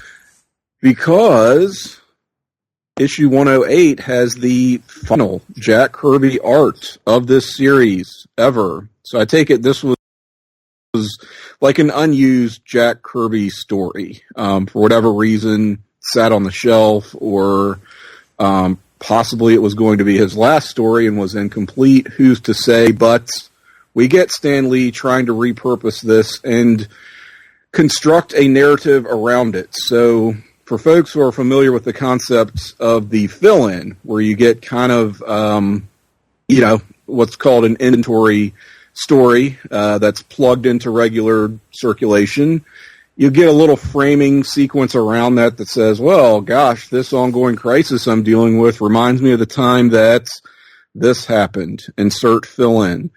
That's kind of what happens here, but, I mean, it's Jack Kirby art, so you can't really knock it. And I don't know, I thought that there was a decent web here that Stan Lee was weaving. I do think the character of Janus himself leaves a bit to be desired. Not a great design, but his motivation of like amassing all of this negative energy, ties back to concepts we have seen before in this series, that being the Negative Zone, which Nick is pretty low on. I would say I'm not low on the concept itself, but this is literally the 3rd story we have read on this program in which Reed Richards gets trapped forever in the Negative Zone. Why do they tempt us so? And then, yeah, right. And then narrowly escapes Annihilus as he just stands there and shakes his fist at Reed Richards as he gets away again. Mm-hmm, mm-hmm. If you're going to tease me with locking Reed Richards away forever, you best damn well deliver. Yeah. Well, I will say this. I do love Annihilus himself. I think that's such an awesome visual. He's kind of like Dr. Doom character-wise without the nobility. He's just like deliciously evil and arch about everything. And I just sort of appreciate characters like that because they're so like out of fashion, especially now. But even, Marvel in the 1970s wasn't really doing that kind of thing so much. So I kind of like him just as a character, even if the stuff around him is pretty been there, done that, right?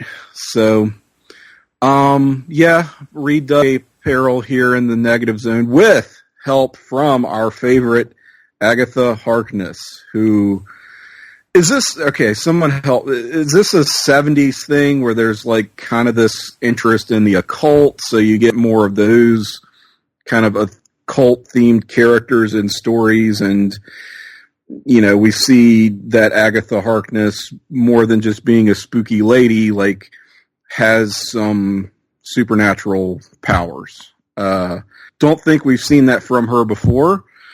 So, yeah, that'll be one to watch. All in all, we are kind of marching towards the end of Stan Lee's Fantastic Four run. That's basically why there's so much FF here on the list. I kind of wanted to close out his last story, and it's hard to do his last story without some of these intervening issues, I feel like, just because there is here and there notable stuff happening, like Ben Grimm reverting to normal, Crystal leaving the team, the last Jack Kirby issue, so to speak. So it's just, to hop around it, I think would just be too much of a broken up reading experience. So that's my piece.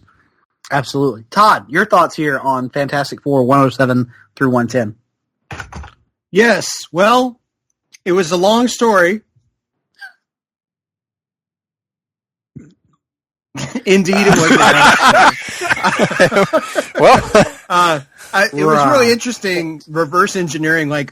How did they figure out this? They had this old, half dozen pages of Kirby art drawing this dude with bad hair.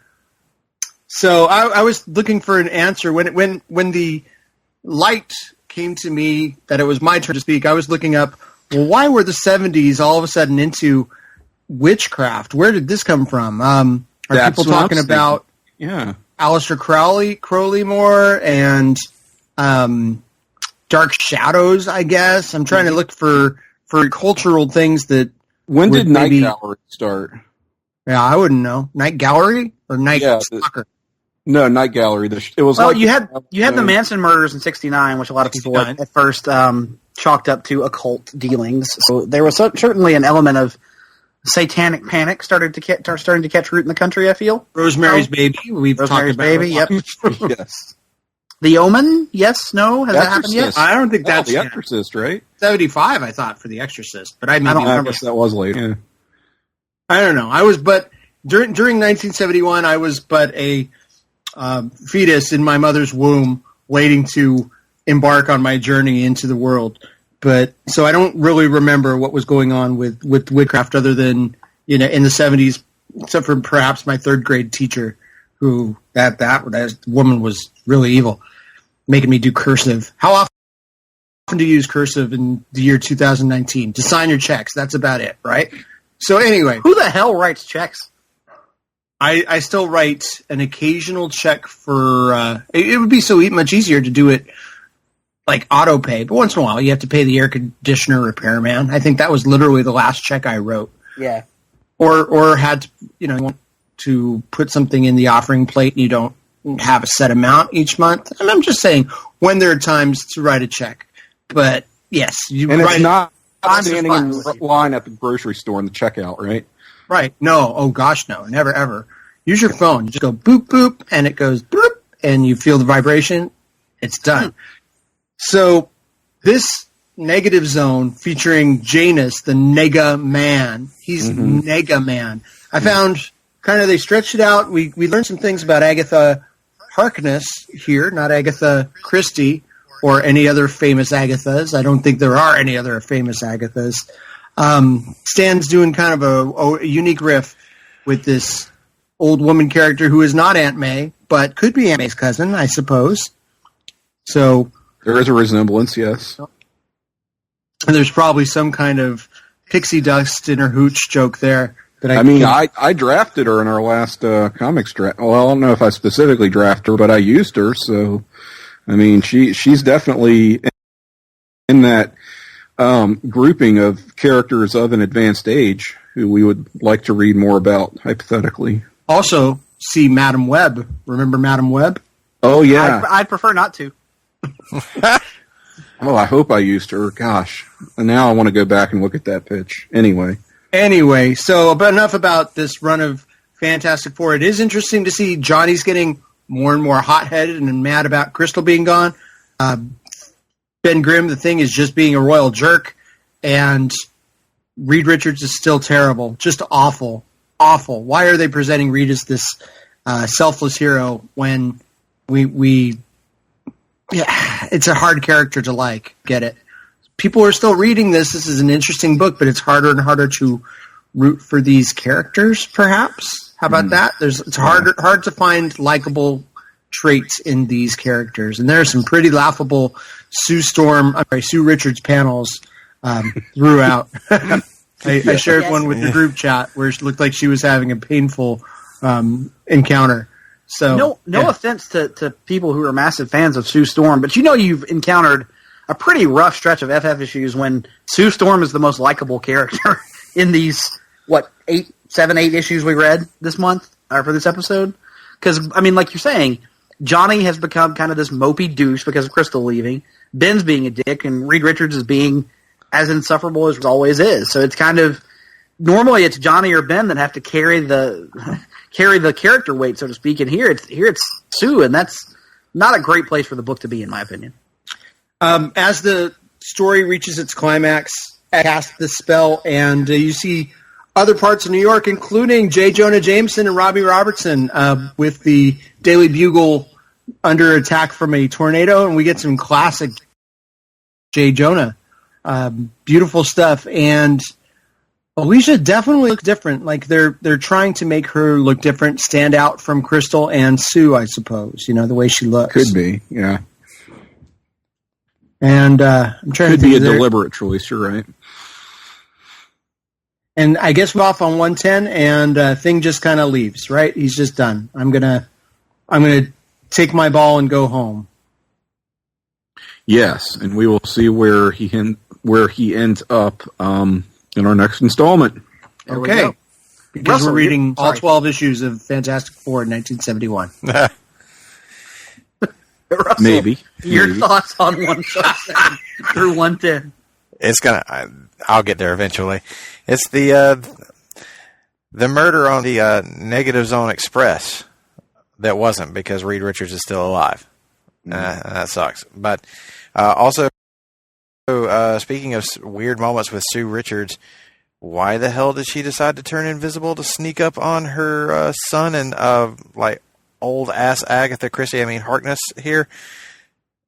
Who knows? It's just a thing she does, and it's a pleasant surprise. And it's a weird ass moment in peekaboo. That's peekaboo. And little Franklin sees right through her. Of course he sees through her. She's invisible, but no, he sees through her disguise here. He is not fooled by her invisibility. So now she's like, oh my God, he can see me. Not great issues. One of the earliest examples of retconning for its own sake. An uninteresting villain, and I'm of two minds here. I can come down on both sides of this argument of Annihilus and the Negative Zone. On the one hand, when it comes to the Negative Zone as a whole, I agree with Nick. It feels very boring. I don't care about anything that's happening in there. But the imagery and the art is great every time. Yeah, it always looks good. It's just there's nothing interesting happening. Right. But when it comes to the villain of Annihilus, I come down on Tim's side of the argument. I think that he's actually a really interesting force of evil for them face. So he's kind of in the vein of Doctor Doom, but with a little bit of that Galactus thing going on. So it's like he's a crossbreed of these two villain ideas, and I can appreciate that. I can appreciate them trying to do something there. As far as any of this stuff dealing with Janus, I I can sum that up pretty quickly. Who gives a shit? And we move on. The thing, like, turning into like a real, like, insufferable douche is definitely an interesting story. It's the most interesting part of this entire arc, that something has happened to him, and they, pretty explicitly say that by the end of 110, that something has happened to him. This process has had a really bad side effect. So it kind of seems like everybody's getting on board with the idea that this is not the Ben Grimm they know and love. Something has happened to him, and they need to try and get him back and try to fix him in some way. So when it comes to that side of the story, it makes me more interested to keep reading it. But if we had carried this Jaina stuff out any further, I probably would have been begging Tim not to put any more on the list. I would have been begging Stan Lee not to continue it. I would have been go light on the Janus, huh? I would have been DMing Tim like, please, can we not? I know it's important, but can we not? But yeah, that's a delicate balancing act, It is, and these are still not the worst Fantastic Four issues we've read by a stretch. This is actually still even the worst Fantastic Four issues have been better than a lot of the bad stuff I've read. Like, yeah, that's true. That's been probably the Avengers, biggest. Yeah, the biggest discovery here for me has been like early Fantastic Four is only so like for the most part it's good, and when it's not good, it ain't that bad, especially compared to a lot of other stuff. Avengers, Ant-Man, Iron Man, most other things. Yeah, this is still like... It's going to be carried by Kirby for the most part. Even the shittiest story itself is like, okay, well, if I ignore the word balloons, let me look at the pretty cool pictures. Even with like you guys were saying, even by the standards that we've already set for the low bar standards we've set for some of these issues and from series that we've already mentioned, these issues of Fantastic Four are still very readable and still enjoyable for the most part. I certainly retained more of what happened here in these issues than I did in, say, something like the one issue of Cap we had to read for this particular set. So, not bad, not great, but an intriguing enough story that I want to see what happens to the Thing next. Gotcha. And we will, because as we mentioned, we're reading every issue of Fantastic Four in 1971. Look, I'm just setting you guys up for reading like the entirety of the Byrne Claremont run. Oh, we all know that's coming. We're going to get to have Conversation Comics, the reboot, right. The remake. I'm just going to splice those episodes of our show into the Marvel Age and then like dub you guys over it. So Tim and I will take those off. A couple more notes about this little run.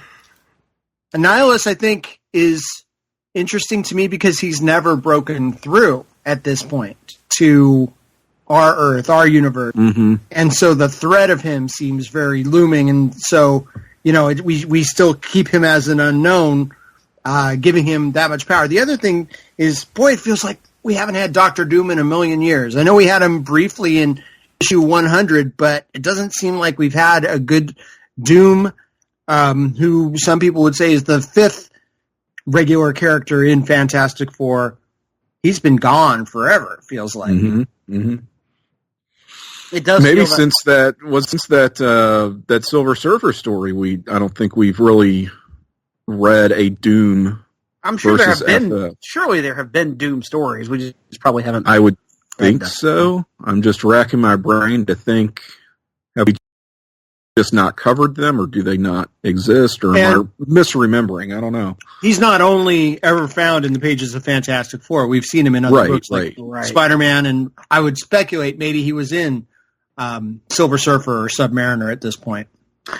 Submariner, you say? What an excellent segue as we move over to the next item on our reading list, that being Submariner 34 and 35. And this sees the Submariner. He has got a bad feeling about some shit that's going on an island, that something bad is going down with these humans, and they're fucking something up with some kind of new device, and he's got to put together a team to keep shit from going bad. So he reaches out, and he is able to enlist the services of both the Silver Surfer and the Hulk. We are building, of course, to the eventual debut of the Defenders. Now, they're not all together here yet, I gotta say, when you see Submariner on the reading list, you kind of have a tendency to roll your eyes and go, "Oh God, what now?" But this was pretty good, entertaining stuff. It moved along. You get a nice guest appearance from the Avengers as they show up to try and talk their differences down, and instead the Hulk is like, "Fuck that, let's just fight," and that's all. That's always a good moment. So, as far as Submariner stuff goes, it's pretty damn good, guys. I think most of you would probably agree. Russell, I know you in particular are looking forward to talking about these Submariner issues, so you take it away. Yeah, this was really good stuff. I was kind of skeptical because we've not had like maybe the greatest time with Submariner when it comes to like solo stuff up to now. But this was real good.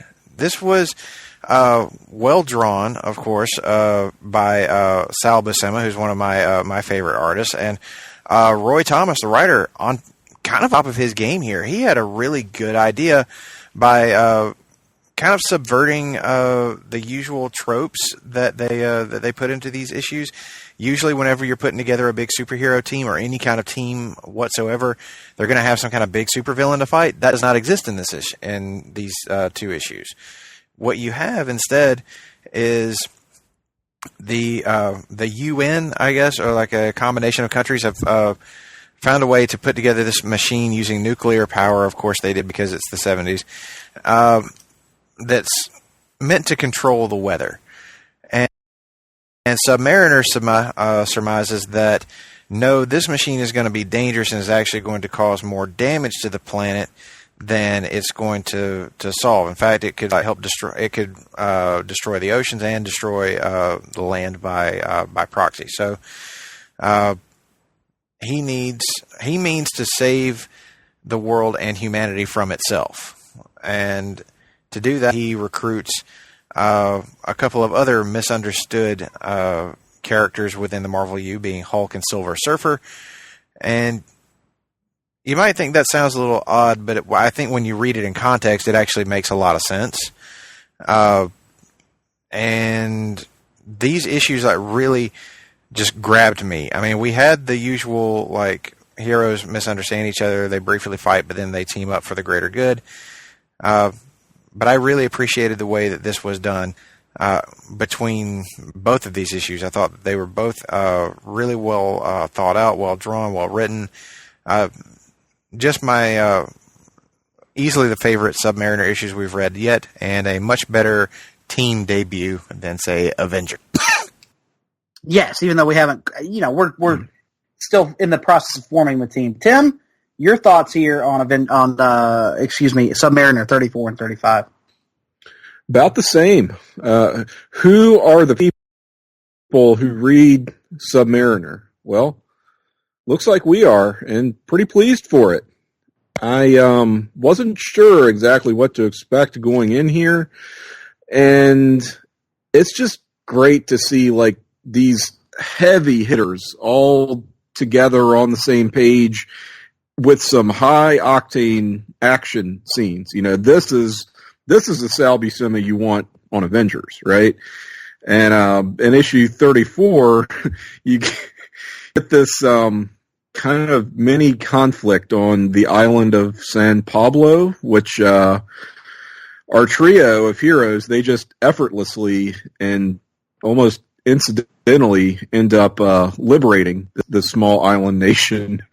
And it's all because, as the great thespian Wesley Snipes once put it, some motherfuckers always try to ice skate uphill.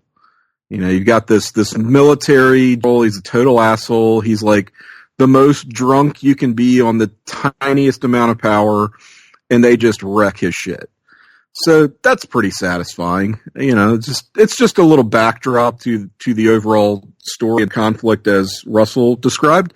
But that leads us into 35, brings the Avengers into the picture, and I thought that the selection of Avengers was pretty smart. I mean, you've got Thor, you've got Iron Man, you've got Goliath, but these are all dudes who can, like, you know, tussle with the likes of Namor and Silver Surfer and Hulk, and really holds nothing back. I know I'm really kind of beaming about the action in this comic, but it's part of why you read superhero comics, man. Show up for the fights and stay for the social commentary, such as it is, if it exists. And, we just get a lot of that here. It's kind of, it's not breaking the mold or anything, but there's a reason why there's a formula to this stuff. When it's executed well, it's really a delight, and that's where I landed on this two-parter. It was delightful, and I can't wait to read more from this assortment of this motley assortment of characters who are all kind of loners and misanthropic. But it's engaging. It's well-paced, action-packed, fun character interplay. What more do you want? It's a winner. Yeah, before I unfortunately had to mute for coughing fit, I was getting to the point about the environmentalist side of Roy Thomas's writing that I was really appreciating in this, Tim, and appreciating that when it turns out their big nuclear-powered weather control device is in fact dangerous, and the Atlanteans prove that. You have a general who changes his tune and says, "Oh, well, maybe we should wait and not use this thing immediately. Maybe we should listen to these people." And there's some good dimensionality to it. Yeah, it really plays with those typical tropes and kind of turns them on their ear a little bit here. And that was another thing I really appreciated about this issue, was that some of the side and ancillary characters are written in more compelling and complex ways, and showing that, there are people out there who will listen to reason. So Roy Thomas did a really good job of writing that, and making the story much more interesting for it. So I'm with you guys so far. These issues were real good, and I'm looking forward to reading more of it. Todd, your thoughts here on Submariner 34 to 35. What a breath of fresh air. I bet you thought I was going to say something else. No, these were good books. Good art, good story. Enjoyed this unusual pairing, or not really pairing because it's three, but the Titans 3 of Hulk, Silver Surfer, who's kind of there. We don't get a lot of character from the Surfer here. We get more from the other two. I do like the visual of all three of them on the surfboard. That's kind of fun.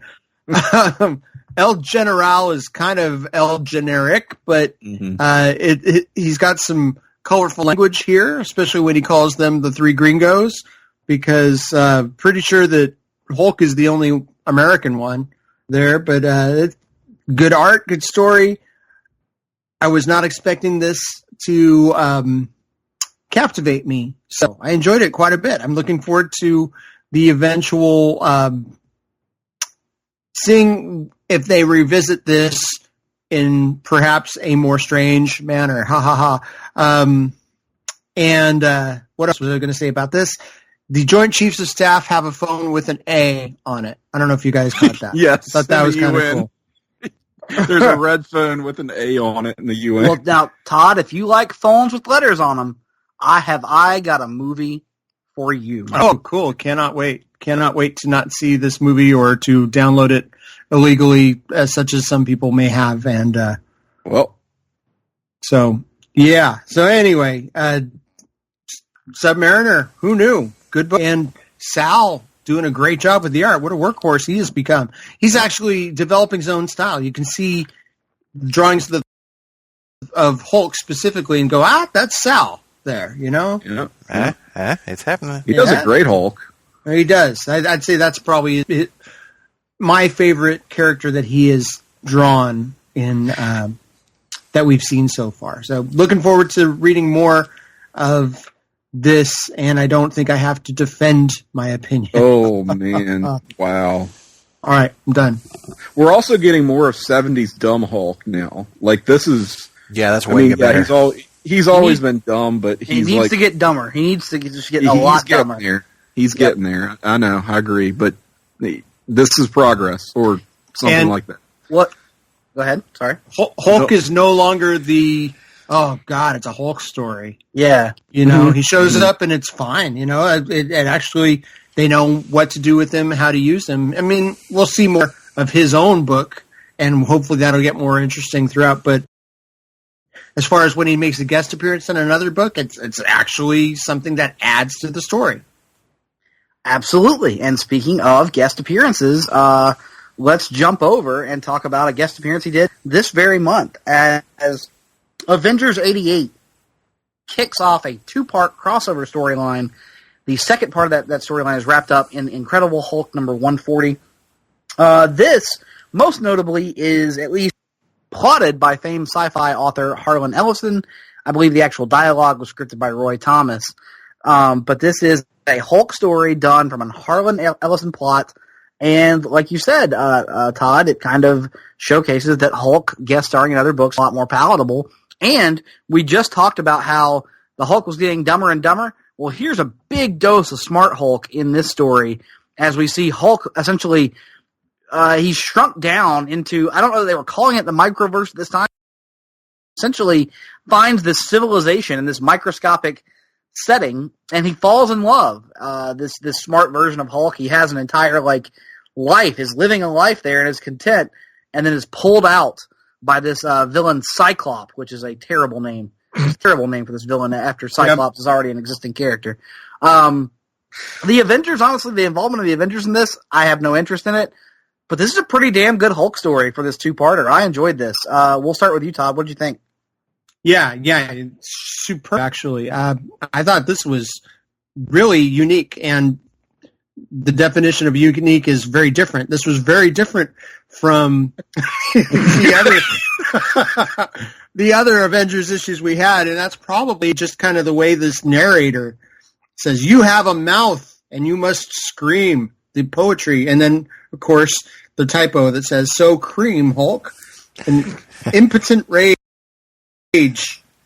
as millions of volts of crackling electricity bombard steel-thewed frame. My goodness, the purple prose. And that's from Roy Thomas, but who knows how much of that's coming over from Ellison. This is very interesting stuff, except for the ham-handedness of the villain Cyclops. We get a couple cuts to this voodoo story that's kind of out of nowhere, but very interesting. I really dug the Incredible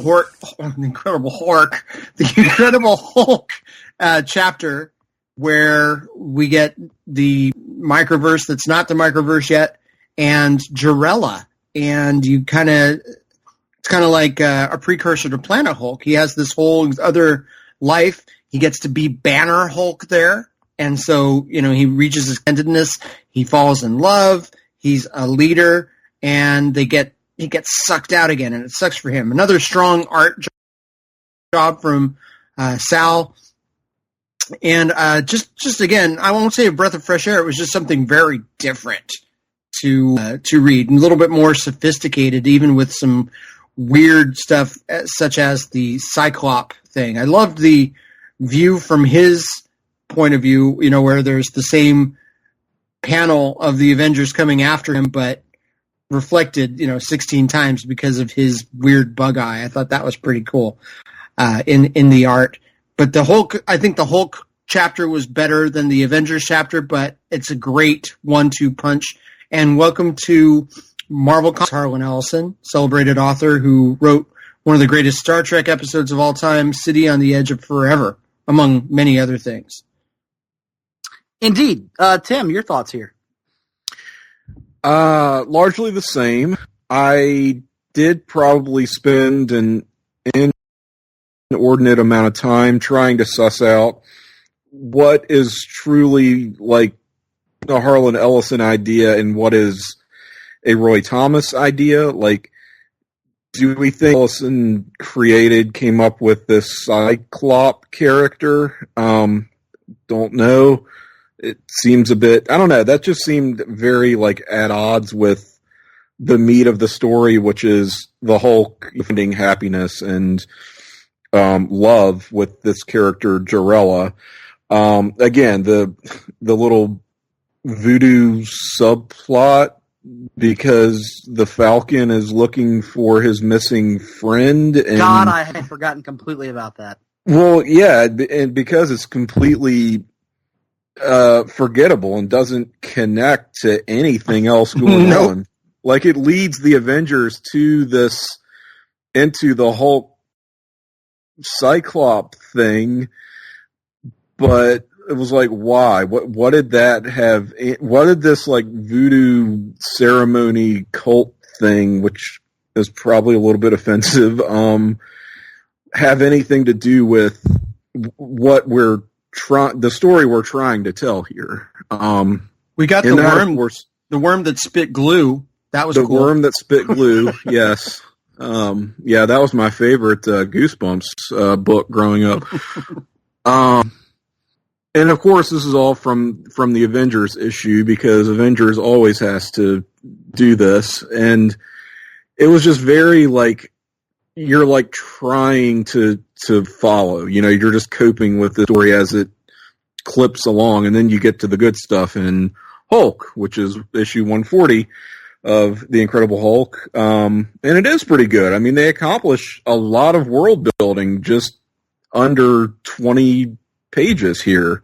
It is very like Planet Hulk, and you do feel the Hulk's pain when he has this just taken from him, just like he's being used as a pawn by all these, you know, powerful people around him. But as we know, Hulk is the strongest one there is, and we get to see him smash the crappy villain Cyclops. Billy Batson gets a name drop in the script. That was random, huh? That was nuts to me. Lovecraft and then Billy Batson. I'm like, all right, we just did that. Okay, cool. But yeah, it's nice story to write out on. I will ask Todd and you, Nick, perhaps you, Russell, I don't know. Would you say that this story of epic fantasy within the pages of Hulk was more or less satisfying than the last season of Game of Thrones? The last season or the last episode? However, I would say entire last season. I've heard lots of conflicting. Not to get too far off on a tangent, but let me say for the record. Let me say for the record, I do not appreciate being lumped in with the people who have criticized the last season. I loved the last season up until the final episode, which was dog shit in nearly every respect. I see. Really? Oh. Yep. No, not you. Really, you, Tim. What? You want me to talk about Game of Thrones? My complicated feeling towards Game of Thrones. I did watch the last episode. I mean, what do you want? Tim, I kicked myself down a rabbit hole a minute ago, and now here you want to go down another one. I have an 8-year relationship with this series. Here we go. And unfortunately, they could have done it better, but it's the best we're going to get. It's a show like no other. It's the best we're going to get because it's the only we're going to get. The only we're going to get. And that last episode, there are a couple things they could have done, but ultimately they're adapting somebody else's property, which he hasn't finished writing yet. What do you want them to do? They had a little outline of these are the points you got to hit, but this is the amount of time you have to get there. They could have benefited from another, say 7 episodes. And last season 7 was only, I believe, 7, and this one was only 6 episodes. There's 7 episodes they didn't get to do all this connecting tissue work to get the characters to where they wanted to go. It's not their fault. It's the author's fault, and it's HBO's fault. I'm out of order. You're out of order. This whole courtroom is out of order. Okay, but would you like to have an 8-year relationship with this setting in Hulk issue 140? This is a 20-page comic book, and you're trying to compare it to thousands and thousands of pages of book that's been adapted into the most expensive television show of all time. Of course, I like the Hulk better. Tim, if this were Game of Thrones season 8, the Hulk would have directly told you, "I wish I could stay here with you." And then at the end of the series, he would have just gotten to do that, even though it doesn't fit tonally with the entire fucking show that precedes it. But that's just me. Lots of things that did not fit tonally at the end. One episode that kind of betrayed a lot of stuff. Exactly, and that's my whole thing. Is like you guys know this. I was all in on the season. The season I don't have an issue with. It's specifically the finale, and like for a series that defied expectation at every turn to go so like I'm gonna say it cutesy and happy with their ending. Fuck right off. Just fuck off. Wait. Russell? Who got a cute, happy ending? Jon Snow. Jon Snow did not get a happy ending. He's got to go be up in the north. Not 3 episodes before, I wish I could go with you. He literally said it. And then what does he get? He gets... Yeah, but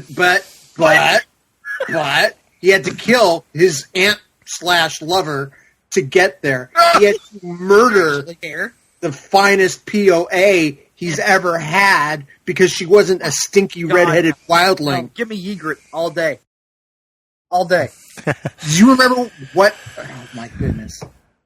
Well, I'm glad this happened. Yeah. For like 3 seasons, she's like, hey, let's not be part of the 7 Kingdoms. Let's not be part of the 7 Kingdoms. At the end, it's like, here you go. You don't have to be part of the 7 Kingdoms. Congratulations. I didn't know that was an option. Like, I've never really watched the show, but I didn't think that was an option. I was like, oh, really? They can just do that? Yeah, I mean, well, with the complexities of how things changed there at the end, yeah, they could do that. I mean, if it had been anybody else, no, it probably wouldn't have worked. But or there would have been. It felt like the show ended in a tie, just like the.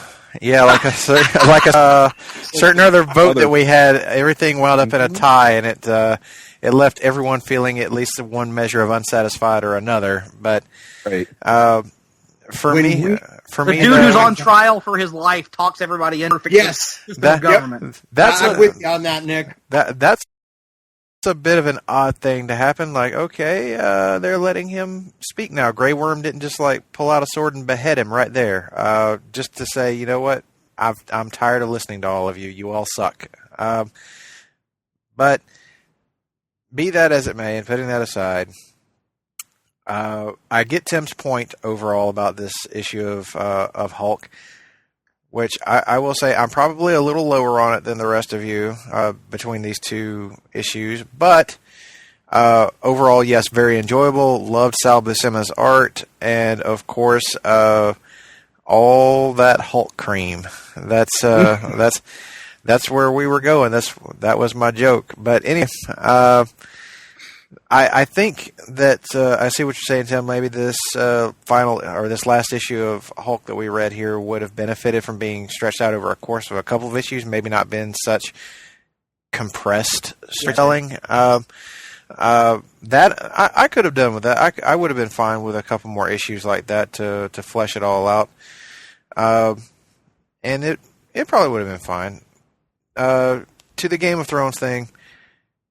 I actually mostly dug the final episode, and I liked the symmetry that the first Aegon Targaryen, when he arrived in Westeros, conquered it and basically enslaved it, while the final Aegon Targaryen saved it and walked away. So that to me is some nice storytelling symmetry. Was it all a bit rushed, and are there things I don't like about the final episode? Oh, yeah. There are a few things in there, and much like this Hulk issue, this whole last season would have benefited a lot from a few more episodes to help get us there. I think people still would have been upset by the ending, but it probably felt a little bit more justifiable had we built to it in a better way. But ultimately going to lay that one at the feet of one George R.R. Martin for not actually having his damn book series finished, and for HBO saying, oh, we got to hurry the hell up in this motherfucker instead of drawing it out any further. So, buck stops at the top. The folks who adapted it probably did the best they possibly could with this. And It sucks that they were in the position they were in, but for anybody who's watched Dexter and Lost, oh god, if you It want, could be so much worse. yeah, that's my bar for absolute pure horse shit of a final season and a series finale. You want bad? There's your bad. Game of Thrones ain't nowhere near that. Here's the difference, though. I haven't watched Dexter. Lost versus Game of Thrones. So I'll give you the difference very briefly. Oh. Game of Thrones kept me until the very end and then served me a plate of dog shit. Lost started giving me dog shit early. It was like, here's a little dog shit, then here's a little more dog shit. And finally I reached a point where I was like, I've had enough dog shit. I'm walking away. Whereas Game of Thrones, it waited until the very served me its 50-pound sack of dog shit. Yeah, I feel it. Well, never mind. I mean, I can't judge from your perspective, but from my perspective, like I said, the final episode didn't piss me off nearly that much. Dexter, I will say this: I actually really liked the final season of Dexter. I was one of those that was pretty much all in on that series, all the way to the series finale. The problem was the Dexter is not an ending. It's just a complete circumventing of everything that they had done up to that point, killing off characters they had no business killing off, and completely, everybody said about Jaime Lannister's ending, but I felt it was very in character. Y'all want to see a character ending that's not in character, that's just completely destroying every bit of goodwill that was built with an audience and a character? Dexter's sister. Oh my God. Worst possible. Poor Deb. I've never watched Dexter. Danielle watched it one summer because, she's a teacher. She has summers off. And so I would walk through the room occasionally and catch bits of episodes. And I'm pretty sure that summer, every time I walked through the room for anything, they were doing a new Deb has just been shot storyline where she was on the brink of death and she just defied death. What feels like I feel like as someone who didn't watch the show, I saw this in the hospital 12 times that summer. There was a season where it seemed like that was happening all the time, and they needed to get past that. And eventually they did. They built so much goodwill with Deb. They did such a good job with her all the way up to that final episode, and then it was basically they gave every fan of hers, everybody who had been watching that show and rooting for her, it was the creators just said, nah, fuck y'all for watching this show. We're going to kill her off, and Dexter, by the way, is going to go be a possibly amnesiac lumberjack. There you go. That's the end of the series, folks. I did you a whole lot of time. Don't bother with it. Well, Tim, congratulations on getting us off on the biggest tangent we've ever been off on this show, I think, probably. I apologize for my terroristic attacks on this panel. It's all good. It's all good. I understand. What a rabbit hole. We haven't done an episode in a while, so we haven't. It's been a little bit too long. We need to start cranking them back out with a little bit more regularity, but that's neither here nor there. Finally, on the real quick on the topic of Lost, I never watched the last season. I'll never watch the last season. Once they did their stupid turn the frozen wheel and the island disappears and it's dead in the casket, I Seinfeld gift. I was like, no interest, none. I'm out. Well, so I've never seen an episode of the last season. Well, you've missed precisely nothing. Very little. Though I knew that. Once I saw that, I was like, they have no idea where they're going. That's the moment where it dawned on me. They really don't know. And so I was just like, nope, I'm good. So I tapped out. I mean, that finale was anger-inducing, absolutely. So was Dexter's, and then for me at least, to this day, Quantum Leap is still anger-inducing. Quantum Leap. Yeah, those are the series that I would say will legit piss me off with their endings. Game of Thrones will never reach those levels. Fair enough. Well, that brings a conclusion to this episode of Marvel Age, where we've talked about many things, both Marvel Universe and non-Marvel Universe related. But before we bid you adieu, I will give each member of the panel an opportunity to plug their shit, beginning with the manager himself, Todd. Todd, plug your shit. Hi, I just gave a big check to renew Place to Be Nation Pop for another year, so you're welcome. Anyway, I'm on lots of shows. Binge Please, Conversation Comics. We have another episode that's just waiting for us to get together and finish up and talk. You can hear me guest starring on lots of other shows, but thank you if you are not subscribed to this feed, what are you doing? Come on, subscribe to Place to Be Nation Pop. If you're not subscribed to this feed, how did you find this podcast? That's another question. That's a good question. Stay tuned in a couple weeks for the Marvel Age Masterclass where we will cover this, but it's probably going to be Ben, and I'm going to speculate Nick this time, or it could be Tim, or it could be me, but it's probably not me. So we'll see. Thank you for listening. I'm at Todd Weber Guitar on Twitter. There you are. Tim, plug your shit. Okay, I am Cyclop. No, I am Cyke68, CYKE68 on Twitter. The aforementioned Conversation Comics coming up with the Man of Year. It's going to be probably even more double-sized than they normally are. Oh, big one. It's going to be a big one, but it's a big comic, so, we got to do right by it. I will also be a guest here coming up shortly on Geek and Sassy with Jennifer and Miranda. I'll go ahead and tell you, we will be talking about Stranger Things. Probably take a look at the season that was. Season 2 felt like it was 900 trillion years ago. Yeah. And looking ahead to season 3. Which isn't that far away. I know. That far away. We're getting close. Yeah. Holiday weekend, 4th of July, It's going to be a long weekend. Eventually you might find some time to sit in front of the TV. I don't know. But, yeah, Stranger Things 3 coming soon. We will talk about it. And I think that's about all. Gotcha. Russell, plug your shit. Well, as everybody knows now from the live read, Todd and I got a new show. We're doing DC For You, a weekly look at DC Comics, which you can check out every Thursday on the Place to Be Nation Pop feed. We just had our very first episode recently. By the time you're hearing this, our second episode probably have dropped.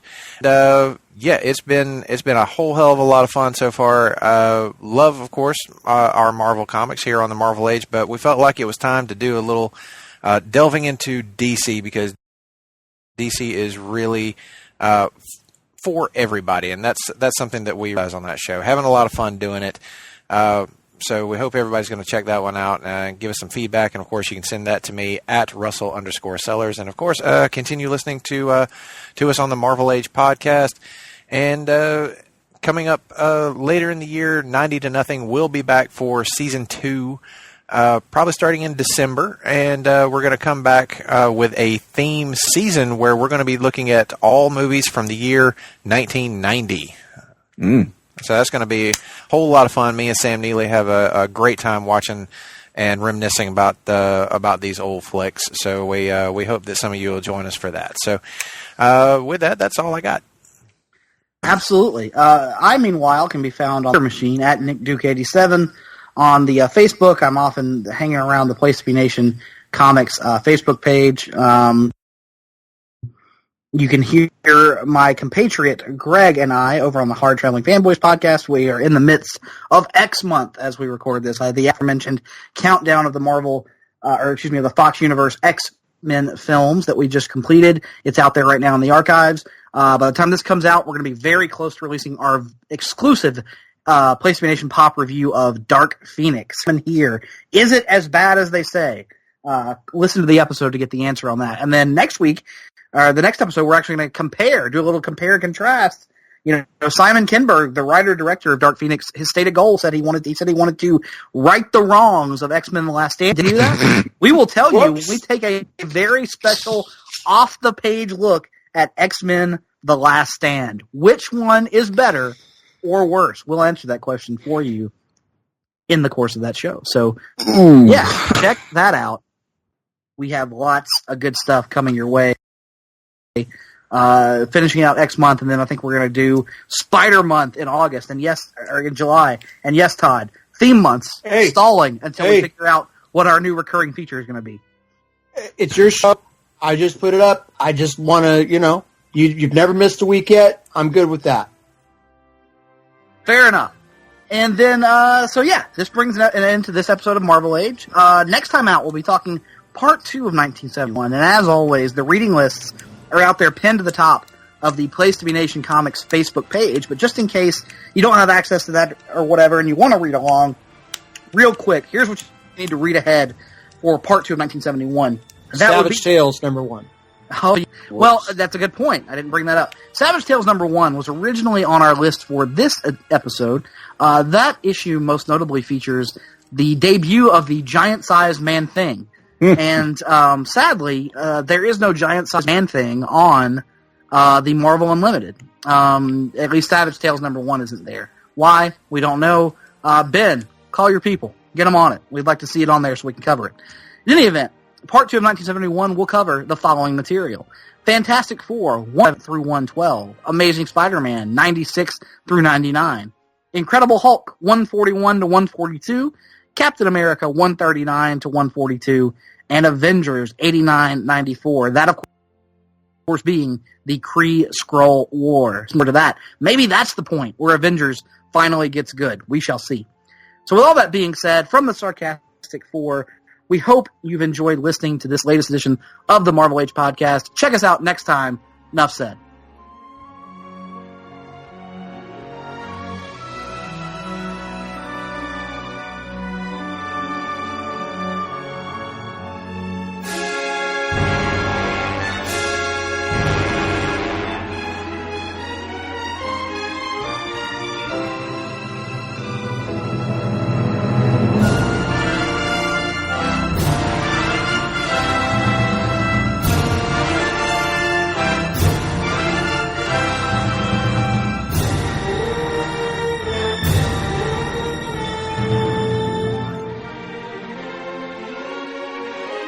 You